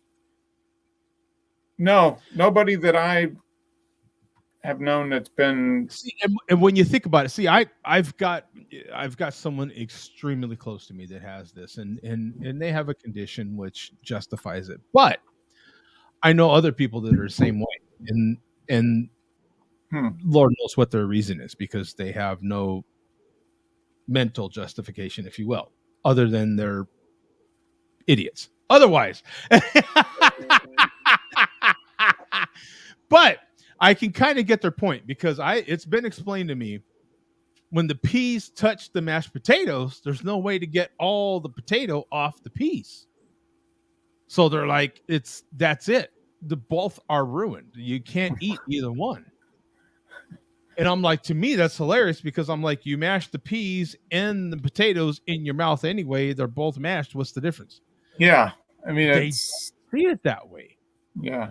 That's what it's always. It's like if I Like like with the bumps, food, it doesn't matter. Yeah, because you Yes, put it in your and mouth, it that's gets just it. smashed up, and you swallow it, and it's gone. Yeah. I can see Bum's point because Bum's like, I don't care for the taste of pickle. Yeah. So the vinegar in something, the pickling in something is just enough for me to detest it. And that's it for me. I get that part. Yeah. But If it's food you normally eat, yeah, I don't get that. you'll eat them, you'll eat the food. It's just that they can't touch first. Yeah, So that's never been it's a literal visual thing first. Yeah. Which is amazing to me. And that person is typically no offense, pencil neck, typically thin. And it's because hello, when you look like me, do you give a damn? I don't think people like me are that OCD about their food touching. How do you eat a pizza? It's probably people, that have some sort of it's an eating disorder. I mean, it probably goes that way. Yeah. I'm going to share the screen because it's literally a form of OCD. Here it is right here. This is the name of it. It's there's a name for it. Yeah, and brumotactilophobia. Huh. Wow. Yeah. Okay. Why is food OCD? That is it. It's a disorder, and it's a obsessive compulsive disorder, and there's many different OCDs. That is one of them. Yeah, that is one of them. Don't like it when your food's touch, and that's what it is. And for those people, man, you cannot do it. You just cannot have the food touched. I have someone that literally carries their own dish so they can have it served in there because it has the separators in it. You know what I'm saying? They at specific places because it has the separators in it. And you know what I'm saying? Like they'll order stuff to go when they're eating it there because they know that it has separators. And you know what I'm saying? Like it's literally, wow.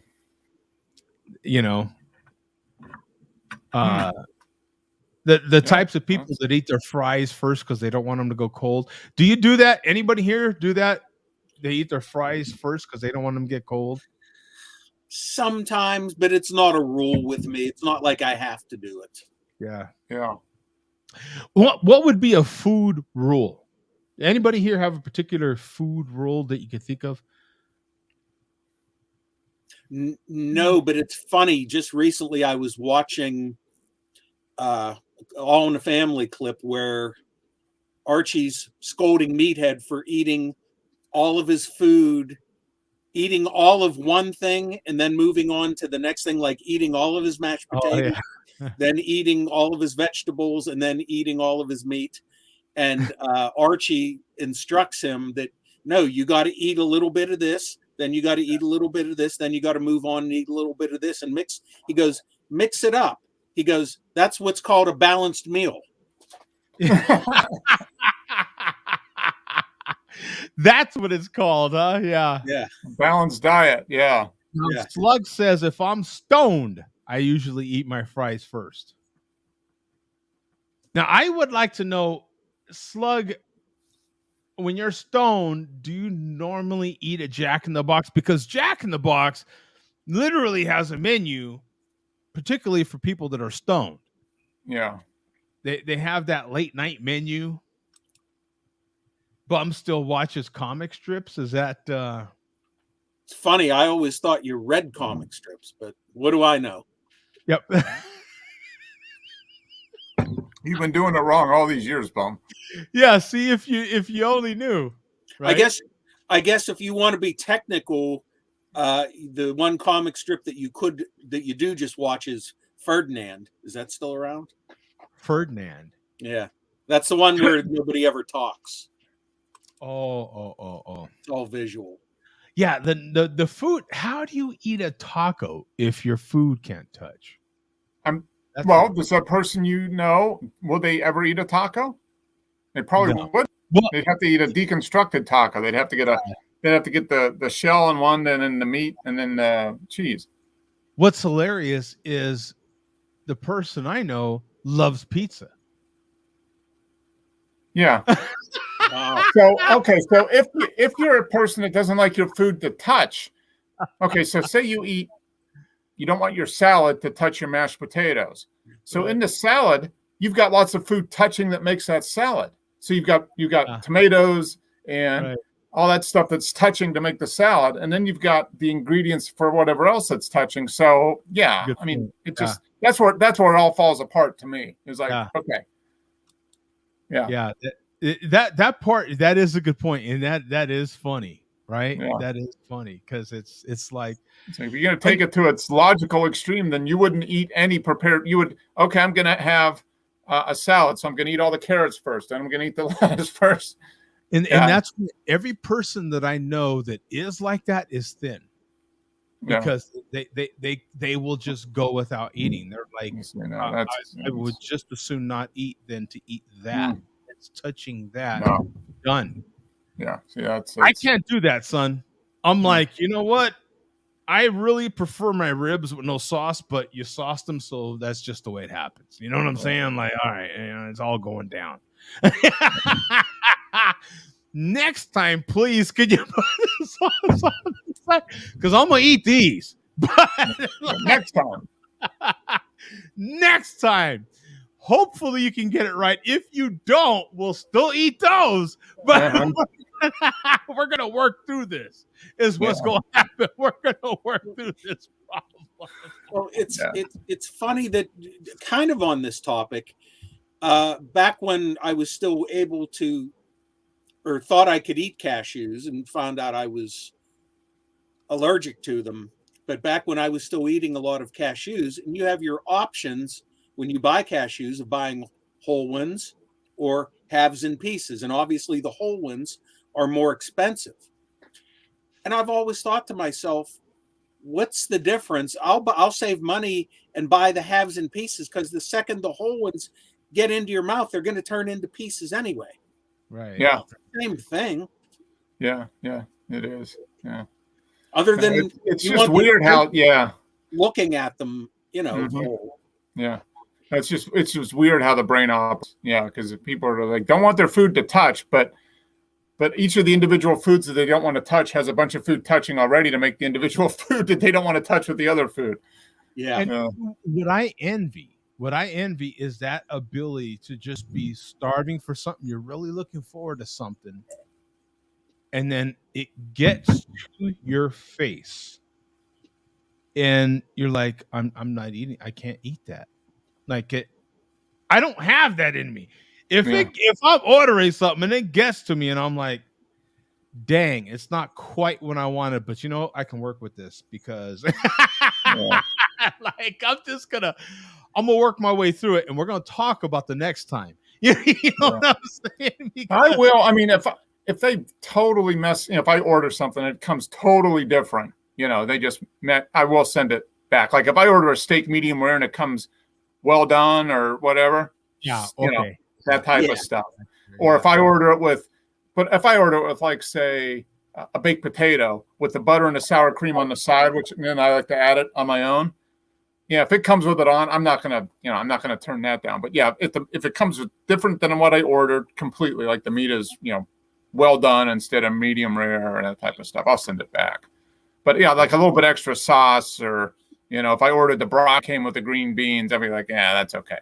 I think you got to be really, really selective when it comes to your pickiness about sending stuff back at a restaurant. Yeah, you do. And you have to choose your battles. The food's touching each other. I don't know if I'd recommend sending it back. Yeah. No, if it's something like, hey, I'm paying $25, $40 for a steak, and it's coming, I ordered it medium rare. And okay. How picky do we get, since this is a beer show?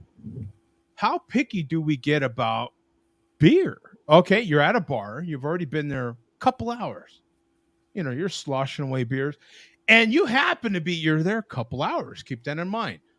So you've been through a couple of choice beers you've already wanted, and now you're just working the same beer. Can they pour that same beer in the same glass, or does it need to be a fresh glass every time? You know what I'm saying? Like you're now to the point where you're on your third of the same beer. Oh, they can put it in the same glass, yeah. If Or it's even the same style of beer in the same glass. Like Yeah. if I'm having a couple different stouts, yeah, you can put them in the same glass. But if I have an IPA and then I go to a stout, I want a Right. clean glass Yeah, for that yeah. because it's Right. completely different. But especially saying- the same beer, like if I'm on my third Guinness, Right. like, yeah, just, fill Right. the glass up again. It's the same thing. Yeah. Same for me. Yeah, but if I go from one malt liquor to the next, I got to have a different glass for that. I know people that no matter what, they've got to have a fresh, chilled glass. They got to have not just a fresh Yeah. glass, but a chilled one. Yeah. Yeah. I don't know. You kind of get to the point. It's like, okay, some stuff's important. A lot of stuff isn't important. just enjoy it. Yeah. Choose your battles. Right. Yeah. Choose your battles. Just enjoy the damn beer. Yeah. It's more about the experience.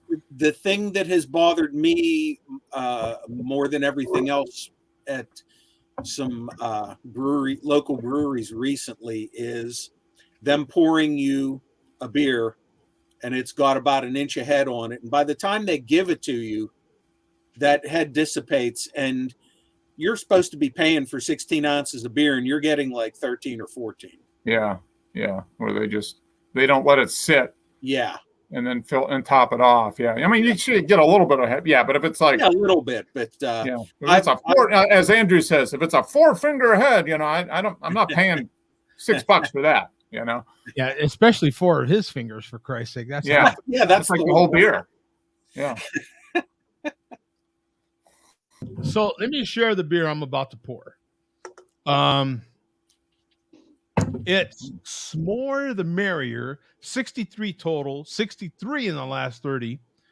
From Tombstone Brewing right here in Arizona. It's classified as an Imperial Stout or a double pastry Oh my gosh. stout. 17 ABV. Joe, come on. Man up. 17%.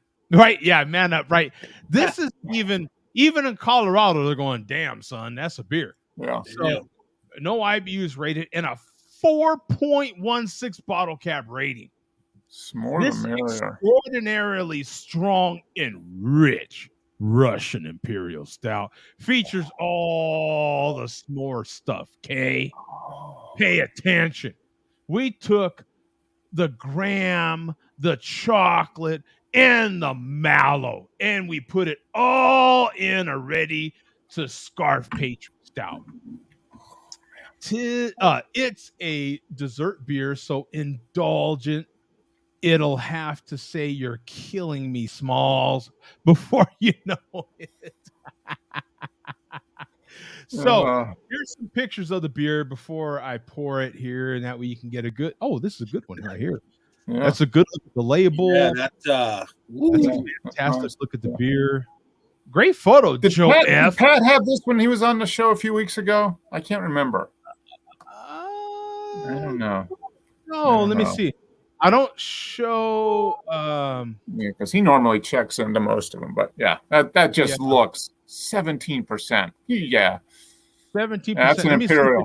That's like a triple Imperial. I've got one friend that has it, and it's not Pat. So okay, yeah. In any case, I will crack this one open. We will get a look at it right here from the can crack forward. Let's see if it don't. Oh, it's split. There we go. Damn it. Here we go. 17%. I've got my IKEA mug. Woo! Actually, it's thinner than I would have thought. I would have thought it was super, super thick, but it's not, which is a huge benefit to me. Hey, Joe, kind of looks like used motor oil. Yeah. What grade? What grade motor oil? That looks like that was taken out of a Union Pacific engine number 438C after a long after a long cross country pull over the Rockies. That really thickens up the oil. Was it the 6875 or was it the 7568? No, it couldn't have been the 6875 because that's not rated for more than a 3% grade. And when you're going up over the Western Rockies, you've got to be at least a 6% grade, and that takes a 7480 at least. And that's a whole different kind of oil in there. So that looks like a 7480 oil. Now, did your dad take a picture of that engine or not? That's an elusive one. There's only a few pictures of that engine out in the wild. Most collectors like myself only have pictures that we've copied from catalogs.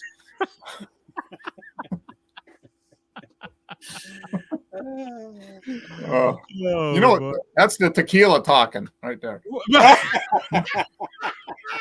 And now you know why I do it. Anything that happens after a couple of shots of tequila, you can blame on the tequila, right? This train talk brought to you by Kirkland Tequila. Brought to you by Kirkland Tequila. Exactly. That's what's fabulous about it. So,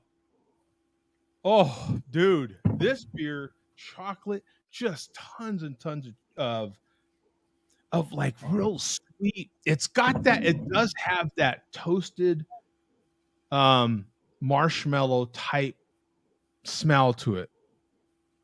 Little cinnamony, oh my God, it does have a very pastry type of smell. I don't get a lot of booze on the nose, at least. Wow, 17%. Wish me luck, kids. Oh, jeez. Oh, man. I got to tell you, this is dangerous. Was that a 12-ounce can? 12-ounce can? No, that's a 16. 16. That's a 16. It is not boozy to me in the least bit. Yeah. That is a dangerous. Those are the dangerous ones. Yeah. This one would be a hangover Sunday right here, kids. This is wow. That would. This is don't drink that like I just did because I'm a professional. He's a professional. Yeah, that is wow. Big. It is not the problem with it. 17%. Isn't this hilarious? I think we just did, or I brought it up probably. There are some breweries that can't do an 8% beer without it being super boozy. Yeah. Right? Oh, yeah. We just brought up one of the big ones, Sam Adams. They, to me, in my opinion, they can hardly do anything that's 8 or 9% without it being just dragon breathing hot. This thing, you can barely get any booze out of it. I ain't kidding. You do, but it's barely there. I would love it if now with that in mind, those last Goose Islands I had were damn good, man. Those Bourbon County Stouts, yeah. Oh my God, damn good. This is not a Bourbon County. Let's get that clear. But it just doesn't have that for 17%. Yeah. Son, 17%. You drink a 16-ounce can. That should be it for you. You should legitimately be done. Yeah. Okay. I will not drink 2 of these. You don't drink 2. don't drink. I mean, you can. If you're in team and you're on the state line of Texas and Arkansas, have at it, I suppose. Yeah. I mean, you'll do that and some of that. What's that bourbon that the Old Forester? Bottled and bond. Bottled and bond. He'll pull straight out the bottle. Salute to him, my friend. Dear God. I don't know how he's still alive. I mean, that boy can drink. I'll give it to him. Wow. Well, we don't know for sure that he still is. I mean, he was a few months ago, but yeah. as of several weeks ago, he was still with us, at least as of the end of that show. Yeah. But wow, no, this is phenomenal stuff. This is. Okay, I've saved the best for last here, guys. Bring it. It's time to get kinky, fellas. Oh boy. Kinky. Oh, nice. Nice. Yeah, I want to see what you get out of that. It says get kinky, a naughty fusion of super premium vodka distilled 5 times with succulent mango, blood orange liqueur, and passion.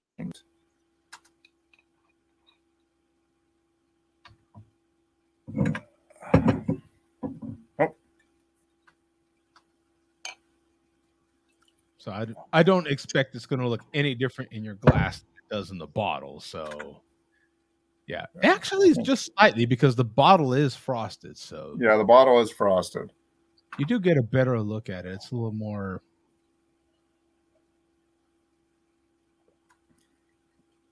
Oh, this is mango, super sweet, syrupy sweet. Yeah, too sweet. This would be actually a good mixture to like put in with like Sprite or something, you know? It's almost too sweet all by itself. Yeah. Fruity bushy. Yeah, this is pretty much it. The boss had a little bit and she's like, that's okay. But it's super sweet. Man. Yeah, your description of that is not, to me, doesn't sound as good as this show brought to you by Kirkland Tequila. No, it's not, definitely not. No. This would be okay if you put it in and diluted it. You know, you could even do like sparkling water or Sprite or something like that. Yeah. Now, how would that even be in fruit juice? It would probably be too much in fruit juice. Yeah, you would want something like drier. Like I would say even you could put, this would be good in like just like Perrier or sparkling water or something like that. Oh, okay, yeah, with a lot of ice. Yeah, with a lot of ice. Like do a shot of this in an 8 or 12 ounce glass of sparkling water. That would be, I think, would just be enough. Yeah. Or with Sprite, maybe, or too sweet even with the Sprite. Yeah. I think it would just, actually thinking about it, just like good sparkling water, something like that. You know, unflavored, just straight up, like good mineral water or something like that. That's good. That Perrier with a lot of crushed ice, maybe a spritz of actual lime in there, or you could do it like a lime. I think a lime would go good with this, but you definitely have to dilute this. It's like cough syrupy sweet. Yeah, no, okay, yeah, I know exactly what you're drinking. Yeah, that's rough. This is like prom. This is like prom night type stuff, you know. Right. Yeah. Well. Right. Yeah. We're not legal yet, but we're drinking this. Yeah, and we're gonna be so hungover the next day because of this stuff. It's like trying to slug down. Oh my God, what did I used to drink back in the day? I used to like to drink. I don't know, an Italian Jägermeister, that type of stuff. That's even sweeter than Jaeger. Yeah, it's Yeah, I know what you're saying. Yeah, I know what you're saying. Yeah, we'll probably drink it, but it's going to be in like with something, mixed with sparkling water. Yeah, back to the almond milk stout. Yeah, exactly right. Yeah, this is. I gotta tell you, man. I got a 4-pack of this. The price was right on this bad boy. Wow. I mean, the price was right on this. I might have paid, I don't know, $12-14 for this 4-pack. Wow. Phenomenal. Yeah, that's anything less under $4 a can. That's probably under $5 a can's good for that. This was Black Friday release. I don't think they even have it anymore. You know what I'm saying? Like, they have so many releases. So many. I bet you one a month that is just super bam. Get it while you can. It's good luck to you. Yeah. So they make like a few barrels of it, can it, and it's done. Yeah. Yeah. Mm-hmm. I mean, they'll literally have, like if you go down there, they'll have one keg, and it's just basically like a Coke keg. Yep. And that's it. Yeah. I mean, it's why I was arguing with them. I wasn't arguing; it was just trying to coax them into letting me have some to go, and they just wouldn't. Not this beer, but another beer. Yeah, just because I had so little of it. Yeah. It's so right.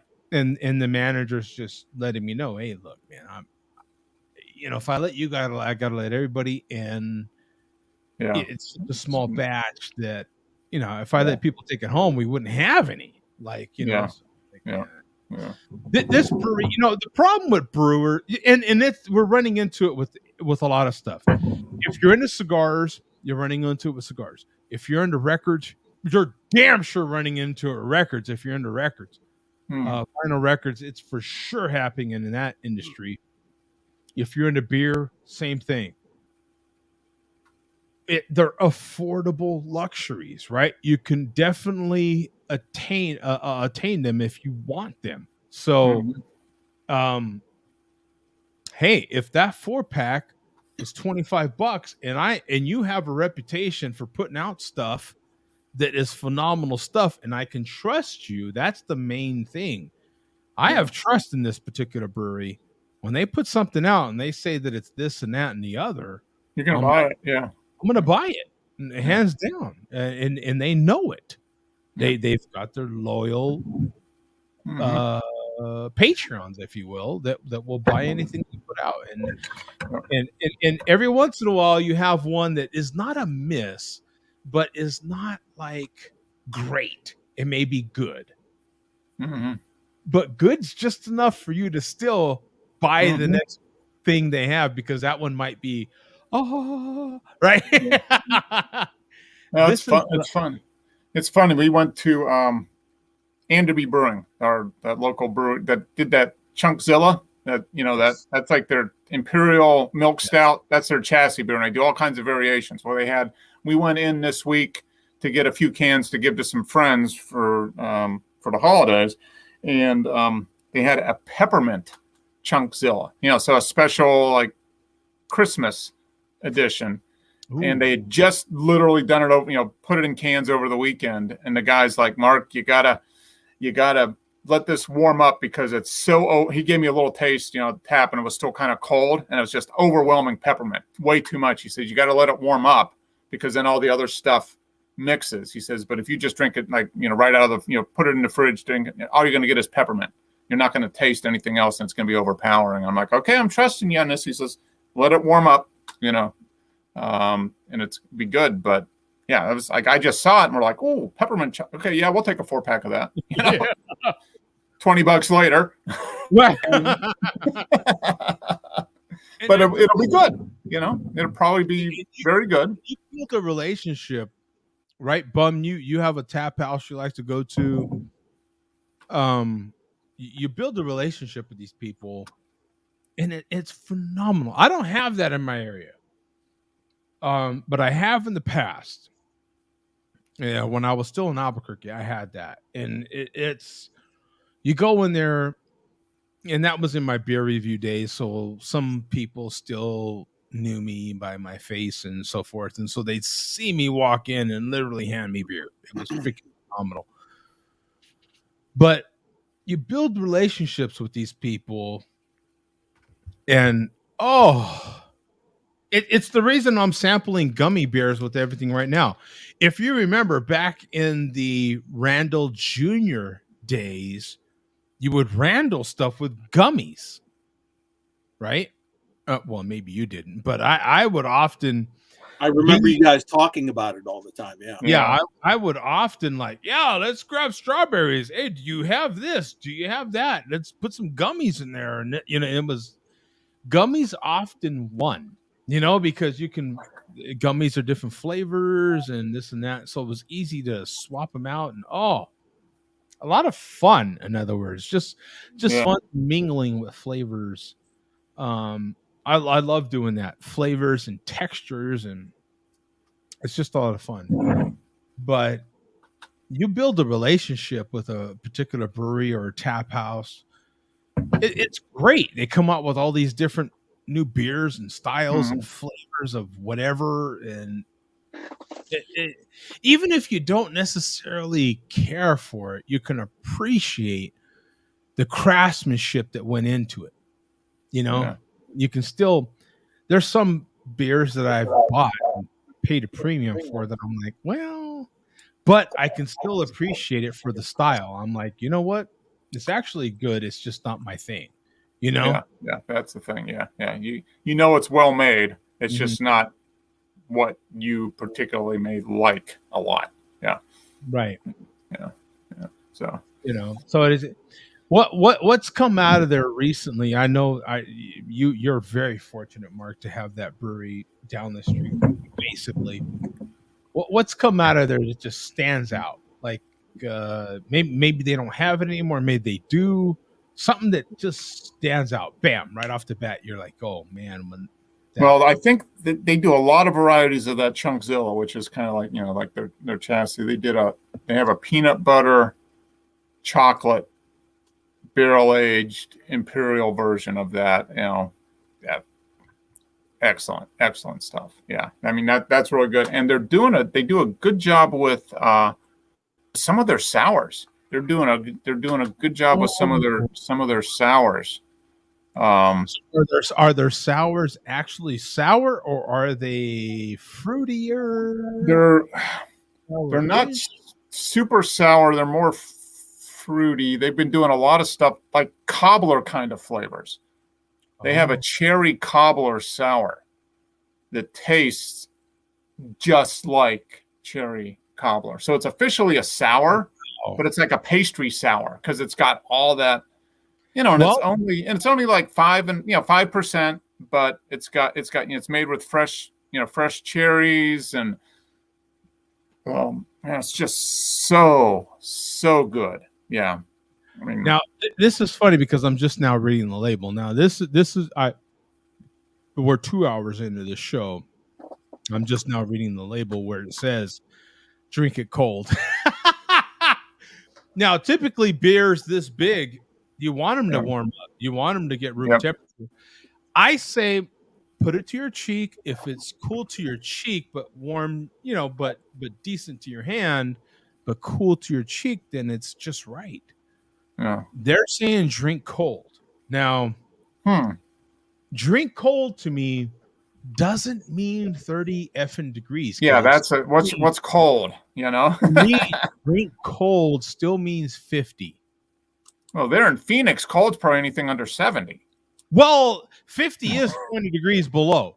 Yeah, so 20 degrees below 70. Yeah. 50 here is 20 below. So let's not get crazy.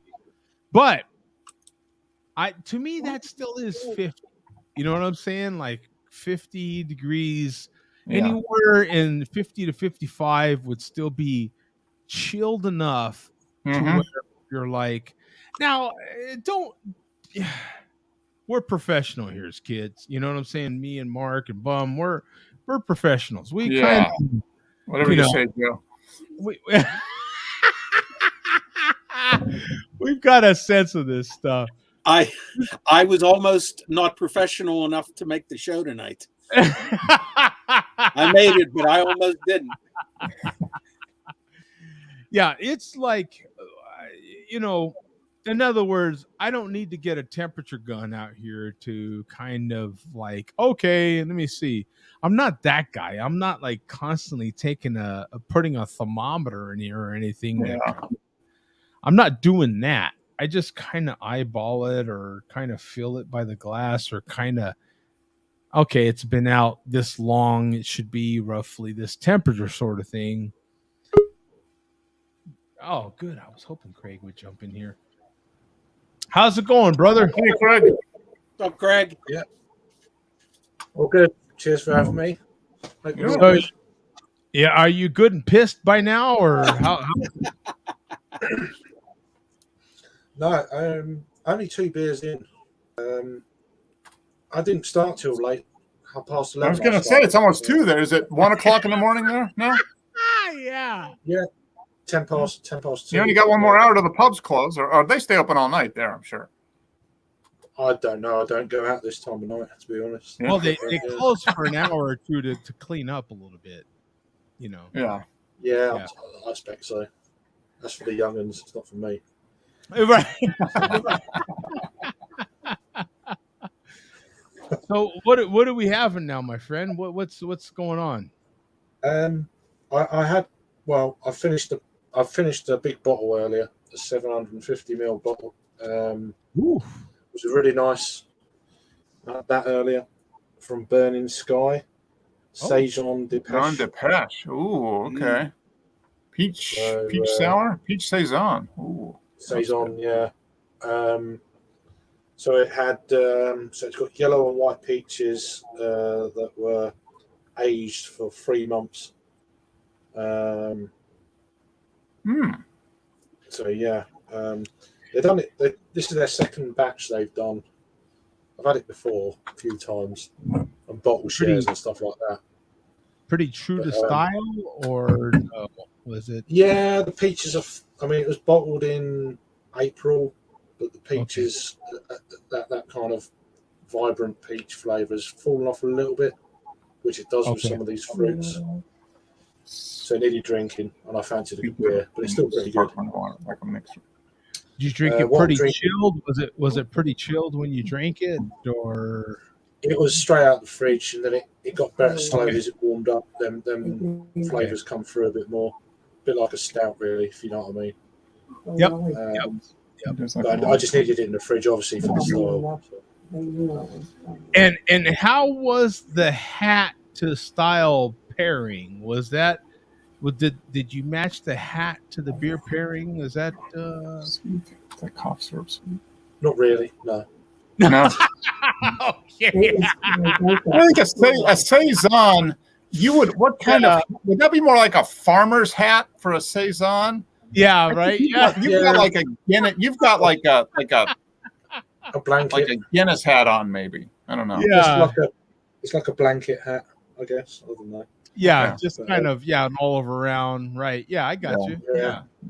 Kind of covers all styles, sort of thing. Saison, like that would be like a straw hat, like you'd be out in the fields picking peaches or something. I think that would be good. Yeah, absolutely. But it's a lovely beer. It's a great brewery though. They do a lot of mixed fermentation beers, and they've been doing it for just over 10 years now, and really good stuff. They're worth the money.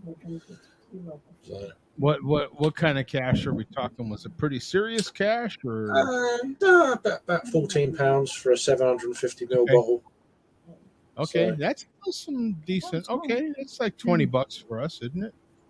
Yeah, I mean, it's worth. I mean, you could get a decent amount for sharing it to you. Pretty good. Even just like So I'm on this now though. Let's see. Let me go full screen. So Newtown Park. There you go. Newtown Park. Neon Raptor. Yeah. Neon Raptor. I remember the future. So the Newtown Park are out of Bristol, and then Neon Raptor out of Nottingham in England. There's I Remember the Future, which is a vanilla coffee and hazelnut pastry stout, 5.9. Is that right? So yeah. Oh, okay. So that's a nice, light, easy drinking pastry stout. Then, yeah. Yeah, it's quite. I mean, for the pastry stouts, it's quite low ABV for that. Normally, just got breaking news. The boss voluntarily poured herself a little bit more of this, Joe. Just saying. Oh, hey, she came down. She says, "I'll have a little bit more of that." So she just puts. Yeah. So unprovoked. Yep. Wanting of more of the tequila. Kirkland tequila. I'm telling you, man. Yeah. And it's from a person that has lots of bad experiences with bad tequila. And look, take the tequila word out of it. This is the best one of my top 3 tequilas, top 3 spirits I've ever had is this Kirkland tequila. I have not had any spirit. Well, Top 3 spirits that I've ever had, if I can count. I'm counting one at a time here. There we go. Forgive me, Craig, because I am currently smashing a beer that is 17% ABV. Fair play, son. Fair play. S'mores the Merrier, which Tombstone. is from Tombstone, from right here in Arizona. It's an Imperial stout with marshmallow and cocoa. Nice. Oh, phenomenal. 17%. Literally cannot taste the alcohol in this bad boy. 17%. A danger ale. Yeah. Dangerous beer. Danger, Will Robinson. Danger. I got a 4-pack of this for under $20. Session. Ridiculous product. Yeah. Colorado. You know what? Four. You know what's funny? You know what's funny is this is 17%. This is 6%. And they drink the same. That's funny. Now, Craig, we were talking earlier because there's breweries that can't brew an Imperial anything without it being Dragonfire hot. They can't brew anything 8% without it being just hot, right? Like, and then you've got other breweries that can brew stuff that's 17%, and you can barely taste the alcohol. You're like, I know Avery do loads of stupid ABV stuff. Are they pretty hot? I mean, I've not had any of them myself. They're very expensive. Avery does a lot of. They do strong beer. I haven't had an Avery in a while, but their beer they do a lot of stronger beers, but they are fairly aggressively hopped too. I mean, there's so that hides, I think, some of the.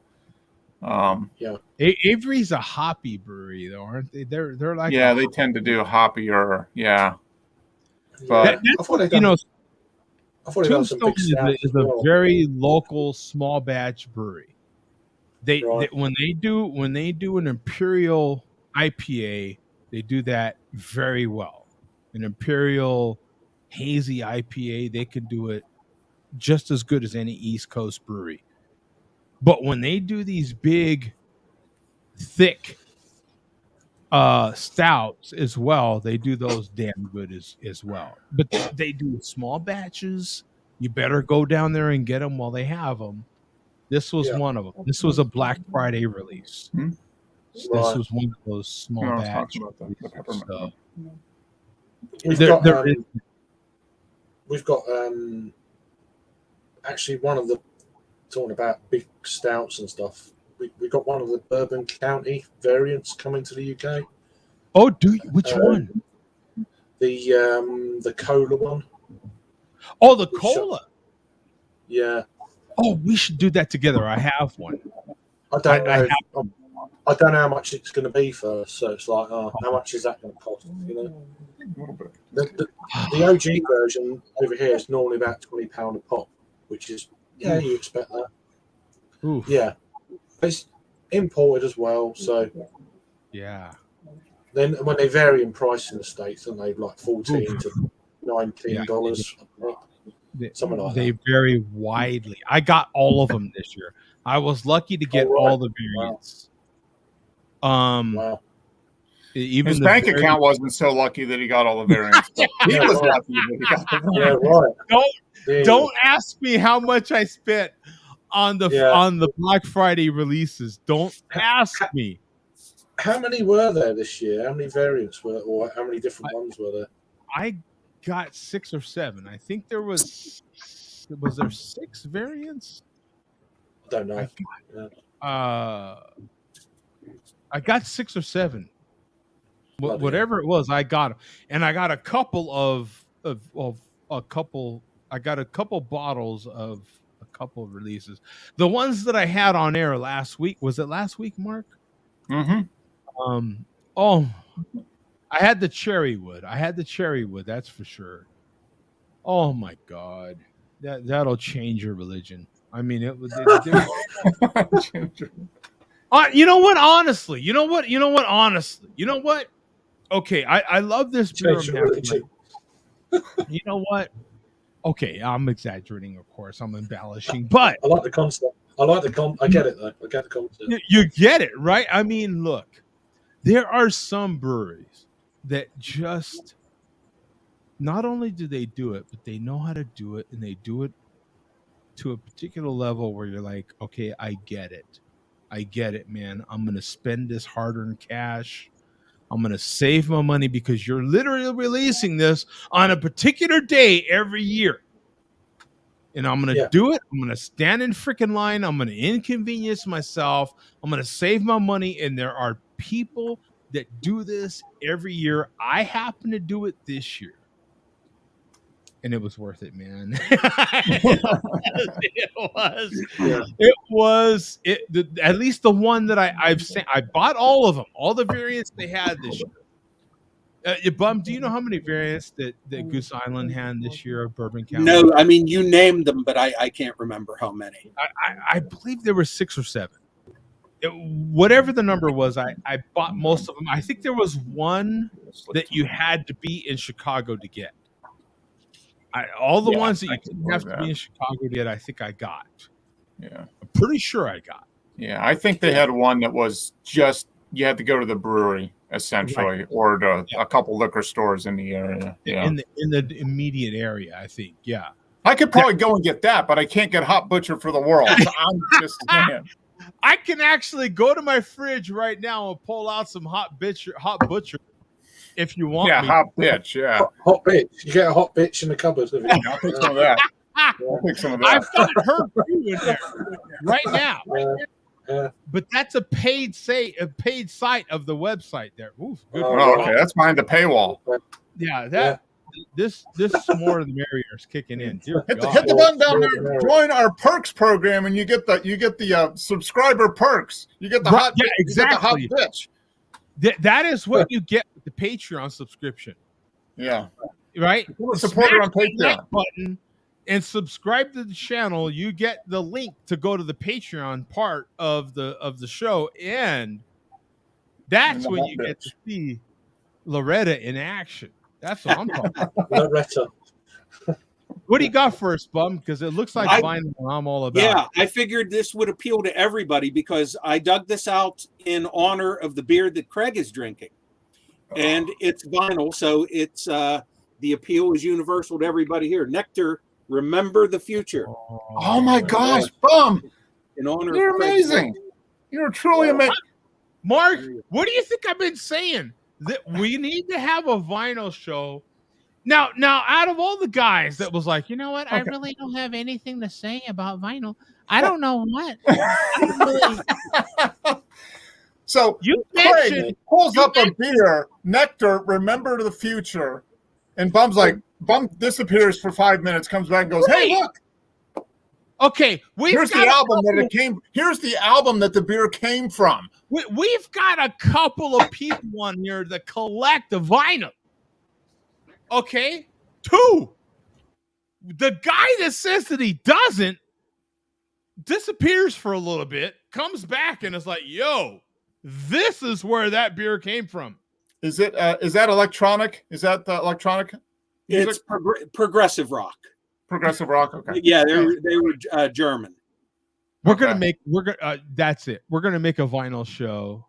Bum's gonna be part of it. I don't give a F what he says. It's beer and vinyl. We pull up a beer and then Bum runs away and comes back with the album that matches the beer. Kicking and screaming against his will. And he's gonna have something to say every damn show that we're on here for vinyl. Watch. And we're gonna be raking in zeros with all the cash from this guy, all the views. And the views.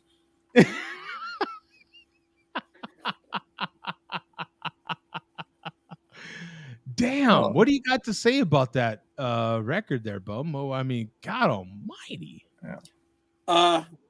Well, just I recommend that you play the title song, certainly not now, but look it up on YouTube. They were a great band, and that was if you're into 70s progressive rock, I know you will like it, Mark. It's very you know the sound of prog rock from the 70s. Yeah. Now I've heard of Nectar, but I was like, there's no way Bum. I couldn't tell you. Yeah, and it shows up with the album. I just album. Now, what is Christmas Miracle. that an original? Yeah, Or yeah. Yeah. Oh my God! It's an That you original. bought. It's got the cutout hole. Yeah, it was a Real- promo real record or good, something. yeah. Yeah. Oh my God! This guy. But Mhm. it's on It's not a reissue. Passport Records. I don't want to. Oh, Okay, you got the sleeve. Yeah. Nice. this guy is insane. Yep. What's Very in nice. the dead wax? What's in the dead wax? Can you read us what's in the dead wax?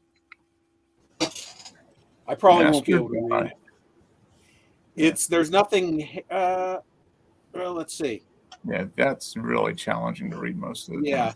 I mean, there's obviously the machine stamped stuff, but as far as handwritten, Nothing, Let's nothing inscribed in. yeah, Mastered by God. there is there's some numbers written, and then there's something, believe it or not, written and scratched out. Oh, Wow, that's interesting. the only one of us that would occasionally jump in on this show would be Wes. Wes, Mark knows. I've been begging for Wes to start a God blessed vinyl show, and he will not. Yeah, he does his videos, but There's no way you'll be able to see it. I'll show it to you on the polo.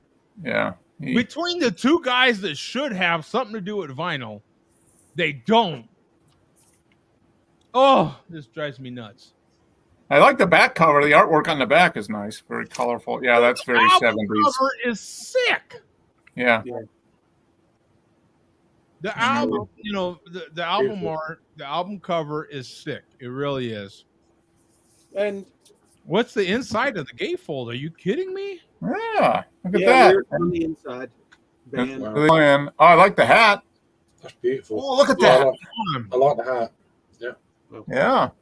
So I didn't mean to hijack things there, but as soon as I heard that's remember the future, it you know how my brain works. It kicked in. I was like, I have an album by that name.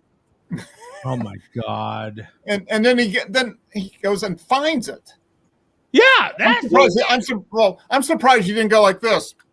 Oh yeah, look what I have. I got this album that was written like that. I attempted to do that because I have what are the majority of my vinyl that I have not replaced on CD, that I have just on vinyl, are here. But then a lot of ones that I don't listen to as often, or ones that I've replaced on CD, are upstairs. And I was like, oh, I guess it's upstairs. And those aren't alphabetized or anything. And amazingly, well, not so amazingly, but coincidentally, I just parted open the stack of records on the floor, and there it was. I just randomly, it's like I picked out it was like a card trick. I fished out the right album just at the right place. Oh my God, you guys are amazing. I don't even have that much vinyl. I don't. I have a few hundred albums. I can't find Jack. If you were like, tell me that, I mean, I couldn't find it. I'd be like, you know what? Yeah, we're gonna have to make an advanced appointment for that crap. I have no idea. I couldn't tell you what album I got last week, for Christ's sake. That is amazing. I find all of that. I love vinyl. I really do. I love collecting it. I love ordering new vinyl, as all you guys here probably know. I like all that stuff. But God almighty, the cats, like, especially Wes. Wes has, what, Mark, 6,000 records, something like that? 6,000, something like that. Yeah. How you keep that organized beyond me. I have no idea. I really don't. And he knows pretty much where everything is. Yeah. Yeah. There's OCD, I reckon. It's just. Yeah, it is. Yeah, it is. Yeah. Kind of like the eating things that we were discussing earlier. Right. Okay, Craig. There you go. How you doing with food touching? So, you order something at a pub or at a restaurant, if the food is touching, Are you okay with that, or do you need certain foods? Like if your fish is touching the chips, do they have to be separated or can they touch and you'll still eat it? I don't care. I'm hungry. I'm not bothered about that. Okay, there we go. Good answer. I'm sure. Yeah, people if might your have peas that are touching issue, the but mashed potatoes, are you losing your ever living mind? But- Or once you've eaten it, they're going to touch anyway. So what's the point of worrying about it? You know, Yeah. What's that? What we were saying, yeah. As soon as you put the food in your mouth, it's touching anyway. So yeah, what's it matter? yeah, it's just. yeah, that's the way it I'm works, too- I'm- right? I mean, you'd never eat, would you? I mean, it's like, you'd be starving. Yeah. And that was my point. The people that I do know that have to have everything separated, and they literally have to have a plate separator between foods, are thin. Yeah. Well, I'm not I surprised. don't. I just put it all in one big mass. I'll eat it. I just, Yeah. well, there you go. When I'm I mean, hungry, it takes man. all, it's good that we have people that have to have things separate because it'd be boring otherwise. It's just, Eh, I don't know. Yeah. I don't know. Just eat it. Yeah. I mean, what would their nightmares be? Food that are touching and they eat it. Would that be But one? yeah. Would that be a nightmare? it's a form of OCD, and they cannot. Oh, is that? I get it, but yeah, Yeah. You wonder what's life's too short. Yeah. I have someone There's very a lot more. There's a lot other things that you should be worrying about, not whether your food is touching. I have someone very, very, very close to me who doesn't have my particular shape, by the way, who cannot have the peas touching the carrots, you know what I'm saying? Yeah. Like that. If the peas happen to brush against the mashed potatoes, that's the end of the world. Yeah. Well, no. Well, I feel sorry for him. Yeah, that's the way I look at it too. But he looks at it as, what the hell were the peas doing mixed in with the mashed potatoes? Yeah. I mean, But no, I mean, seriously, I just if that's what they, it's fine. But I envy it actually a little I'm bit. glad. because I'm glad I don't I worry about wish something like that would stop me from eating, but it just doesn't. it. Well, yeah, just like Mark brought up a scenario where if I ordered a medium steak and it shows up well done, I'm like, you know what? I'm gonna eat this. But next time we're gonna get this right, okay? yeah. If I order medium next time, bring it medium. I'm gonna eat this one. You're gonna give me a discount. But damn it, I'm just saying, like, send it how I ordered it next time. Damn it, this one's a little chewy. But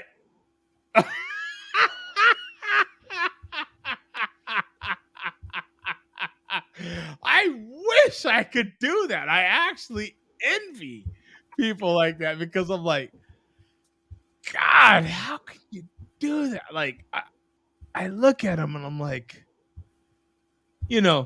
there's been you guys know how I feel about seafood. I just, not seafood in general, shelled fish. I'm like, that is just the insects of the sea. Like, what are you doing? And there's been a few times in my life where I've literally eaten shrimp that happened to be in something because I'm like, you know what? I'm freaking hungry. Next time, Yeah, just try yourself some oysters one time. No. See, now that is where I would literally be skinny. How about shrimp? That- You could do shrimp. I would. No, think. that's what I was just saying. In my example, I was saying shrimp. Yeah. Okay. I have eaten some shrimp. Lobster can be a challenge. Squid, forget about it. Squid's like we were talking about the pozole and menudo scenario. That is not happening. I mean, what if your crabs are touching something else? Well, see, to me, crab and stuff like that would be like pickles touching anything. That it's just I'm going to be very skinny. That's a good diet plan. That is a good diet plan, I have to admit. I don't run into those scenarios too much. If your dilly's touching something else, it's a problem. Oh, the dilly dally. Yeah, I've run into that scenario too, and unfortunately, had to go see a few doctors about that as well. Well, you get it treated. Just go to the clinic, get a shot. It's okay. Don't worry about it. I mean, you can get a shot. So, when in doubt, you hit it, and then stab the woman pictured on the bag. So does he? He's holding the bag of chips, and you know how those a lot of those Mexican tortilla chips have an old portrait of a. Yeah. Just at one point, he spontaneously pulls out his knife. It's like, ah! I can't find that video. Stabs the old Mexican lady on the front of the tortilla chip. Grandma, you killed Grandma Martinez. Yeah. She started the recipe. One of the funniest moments ever, and I can't find it. That is, I'm gonna have to go now, guys. So if Mac ribs are still showing available in my area, I swear to God. I am dead serious about this. So Mac ribs shows I am good to see you, Craig. Yes, good to see you. Sorry. Whoa. Oh, Joe's distracted. He's gonna order a Mac rib here. Okay, I literally have a Mac rib added to my cart, and I can pick it up at my local McDonald's. So if I can, I'm gonna have to make a video and prove it. You're gonna have to hold up the newspaper with the date on it. The chairman does. December 11th, 2021. The Mac rib is still available. Where do you get one of these newspapers? I was gonna say, good luck finding the newspaper. What is this? Do they have like newspaper machines still? Where do you I don't know. Yeah. God, I haven't even looked for one of those. Where do you get a newspaper at? Honestly, I have not looked for a new. There's still newspaper machines around here where you deposit the coins. Yeah. Really? Craig, do you have those in the UK? No, we've never had them. It's just you get the free ones, and they're just in a stack in one of them kind of like metal stack things, and then you just take one off the top. Or that's a newspapers are a dying thing anyway, especially with technology these days. Well, after the show ends, a few more hours, take your daughter and go run her by the local newspaper place to show her, see, honey, this is where we used to get our news. We used to find out what was happening by this thing right here. And nowadays, we use this. Just straight away, it's instant. She's got more of an idea on the phone now than she's 6. Not bothered about things like that, but yeah, she's special. How old is your daughter nowadays? How old is she? She's 6 years old now. 6? Wow. Oh. Yeah. Yeah. I'm getting to that silly time of year and all that. It's like, is it January yet? Right, yeah, exactly right. Are we through this yet? 3 more weeks. It's just the build up is just build up so much. I wonder how much different Christmas time is in the UK than it is here. Do you? Yeah, what does a 6-year-old girl in 2021 in the UK want for Christmas? What gifts have you been requested to tell Santa Claus to bring? Yeah, she wants she wants like one of these keyboards. She wants to start playing that. Oh, okay. Oh, that's cool. I've got 1 or 2 ideas. I'm going to get her a MacBook for her. Is she musically inclined? She likes music. Awesome. Yeah, she loves music, singing, Lego. Nintendo Switch games, that kind of deal. Okay. All the expensive stuff. Yeah. It's all expensive. Exactly. Yeah. You know what? If she starts, especially, 7, 8 years old, man, there's kids playing music that's incredible, out of this world, especially with the technology. I tell the guys all the time about kids these days. I mean, they literally grow up in it, and they can literally work on it. They're like sponges. 60 years ago, it was just an idea, and you had to be of a particular luck or of a particular fortune to even have a guitar or any sort of piano to take that trait any farther. Nowadays, man, these kids have an idea, and as long as they have a phone, they can work with that idea, and they can just take it farther and farther. Especially like ages like 5 to 8, 9. They're just like sponges. They're just like sponges. They learn quickly, whatever it is, and it's just that's the time. Yeah. I'm completely open to it. I will. Boy, 7, 8 years old. I mean, by the time they're 8, they are creating music. I have heard 8-year-olds music, and I'm blown away by it. Yeah, you know what I'm saying? I'm blown away by it. It is. Yeah. It's amazing to me. It really is. Anyway, I've got to go because she's woken up and stuff. So cheers, my friends. It was brief, but hopefully I'll get on again soon and we'll have a good old chat. So, absolutely. Good to see you all. Always good to see you, Craig. Yep. Take care, Craig. Peace out, brother. Cheers. Later. Yep. Cheers, sir. And with that, we are out of here as well, guys. Thank you, Bum, for jumping in, and Mark, glad you enjoyed the tequila. I'm gonna have to lock this up because I think the boss is gonna be getting up and late at night to steal some vodka. Oh no, this tequila. Yeah, right. I'm gonna have to lock this up. I'm gonna have to put this in a locked cabinet. It is good stuff. Good stuff. It really is. It really is. Now this on the other hand, she came down and tried a little bit more of this. She goes, "Ooh, that is sweet." Yeah, that'll be there a while. That'll be there. Yeah. This might be gone before the new year. Who knows? Maybe not. But it'll get consumed over the next few months for sure. Yeah, good stuff. Now I got as we go out here, I got some requests already from Neri, our dear friend of the show. He wants New Year's episodes. We'll start that conversation now, I suppose. We got Tom in there. Just got home from work. Hey, man, good to hear from you, my friend.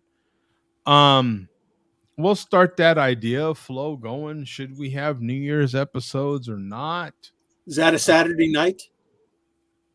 No, New Year's Eve is Friday. Yeah. I could theoretically do it. I could do at least some of it. Yeah. I don't know if I'd be up for a 12-hour one, but yeah. I don't know if he was asking. So we'll continue that conversation. Yeah. I don't know if he was asking for a full show or just for me to do my stupid hourly. Yeah. Hourly. You did like Greenwich Mean, and then you did East Coast and West Coast. Yeah. Yeah. Right. Yeah. Right. Exactly. Up to that. So, we'll keep the conversation going, but that started it. I got it from him. And another dear friend, you know what? A shout out to Diego.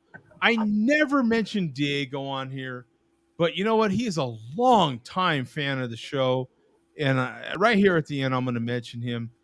He reached out to me again this week and just reminds me of how many people have watched me or watched us for a long time, never jumping on video, never jumping on anything other than social media, and reach out from time to time, but have been in long time supporters of this show and us. And yeah, shout out to Diego, man. Thank you. I appreciate your back and forth dialogue over the last few months. Actually, me and him have been going back and forth.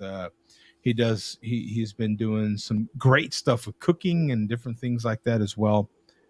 Shout out to Diego. We'll see you guys, man. Peace out. All right. Yeah. Take care. See you all next week. Yeah. All right.